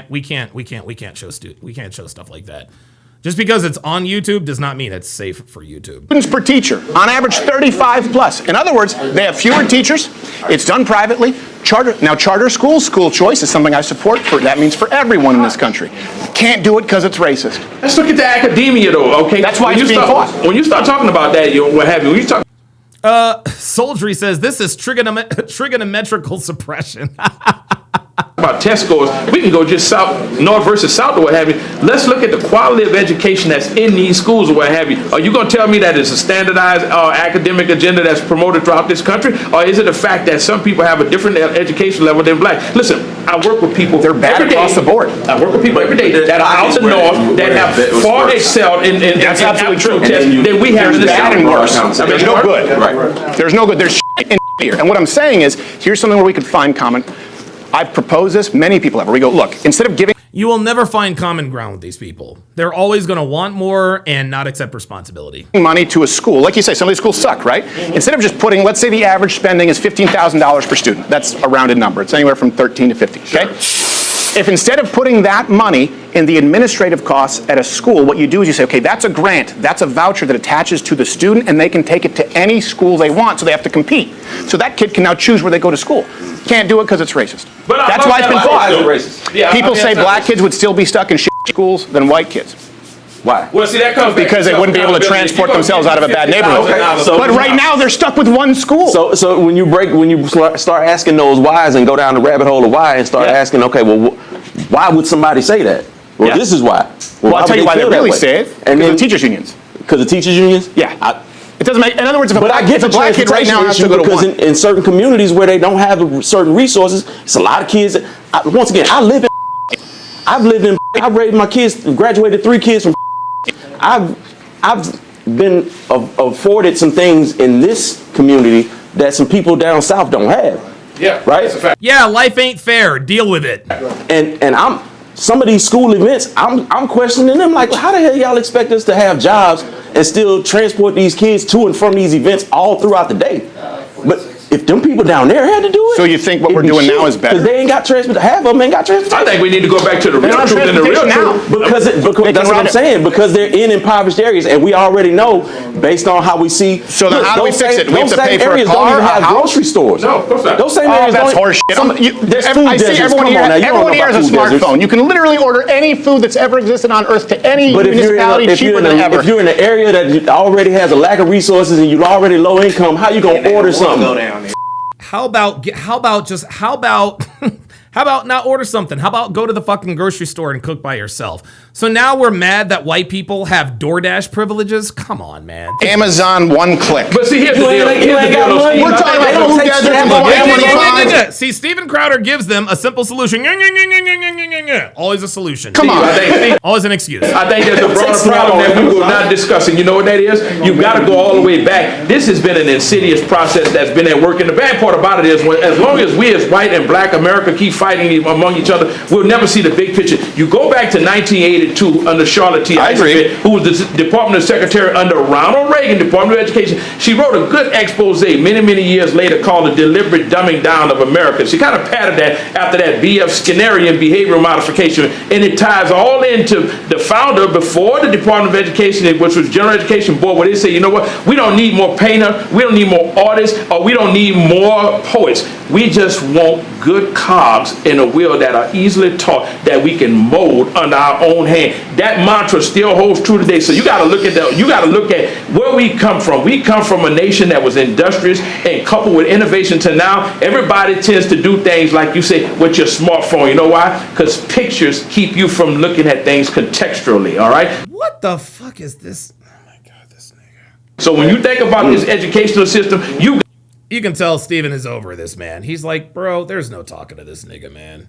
Got to go back to what changed in this educational system and why we're where we are. Because you can't just simply say, yeah, but you can't just simply say that everybody wants to be dumb or everybody in the South. I didn't say everybody wants to be dumb. Okay, well, tell you this too. Here's another problem why scores are so much lower in this country, especially when because niggas are dumb. You talk about black. Because money doesn't fix a problem. It's that money doesn't. We've thrown money at the problem and it doesn't do shit. Thank you. Thank you. Problem that's the core root of it and start reforming the real academia, all right? That's where you start. So you know what you tell people? We're going to operate in a system of meritocracy. God damn it, you will eat what you kill. If you're giving you $50,000 to go to school and you decide that you don't want to or you fail to adhere to what's being presented before you, then shame on you. I agree. You do away with DEI, you do away with the sex affirmative action, do away with all of it. Eat what you kill. See, there it is. See, eat what you kill, but he's in favor of DEI. There it is. DEI, but make it fair across the board. But that's what I'm saying. I agree. If you're gonna do away with DEI, you got to make sure that the merits are properly being counted. And they are properly being counted, but not with DEI. They're looking at the color of your skin, not the content of your character, my nigga. The reason why DEI was invented, reason why affirmative action was invented, is because you'd have two qualified candidates, same qualifications, but one would get in strictly because his name was Johnny, and the other one's name was Jamal. Well, we're gonna take Johnny. That's right. Don't name your kids Jamal. Actually, Johnny's gonna be better at it, but they got the same qualifications. No, they don't. Jamal's a nigga. Johnny's not. That's why affirmative action was instituted in the first place. Yeah, and how's that working out for you? Huh? How's that working out? DEI came in because of shrieking white feminists wanted to claim credit. That's a snapshot you can present it in, but I agree with you. I agree. Yeah, that's a snapshot you can present it in, but I'm just saying, like, the reason why. No, what I'm saying is, you go down to ask why. I'm being flippant, but the truth is, black people were being admitted in record numbers if they had the same qualifications before DEI and affirmative action. White shrieking feminists wanted to take credit for something that was already happening because people had become less racist, so they can say, tag my white name on there, DEI. See what I did for black people? It's white guilt. And what I'm trying to tell you is, young people who have nothing to do with any of this, their guilt is running out, and you can't escape the violent murder rate. You can't escape them losing opportunities and being blamed for being racist when they're not. I'm telling you, man. Look, man. Yo, these niggas ain't listening. But these niggas gonna find. Listen, man. Black people niggas gonna find out one way or another. They ain't got to listen now, but they will eventually. And you want those kids to pay reparations? You're creating a generation of racists. That's what's gonna happen. And then you're gonna have a. We're not creating DEI. Then you're gonna have. I'm sorry. I can't. I'm sorry. I don't need to hear him talk about fucking why do niggas fight in packs. I just don't give a shit anymore. I can't listen to this. I can't listen to any of this. This is just excuse. This is excuse mongering. This is ridiculous. This is ridiculous.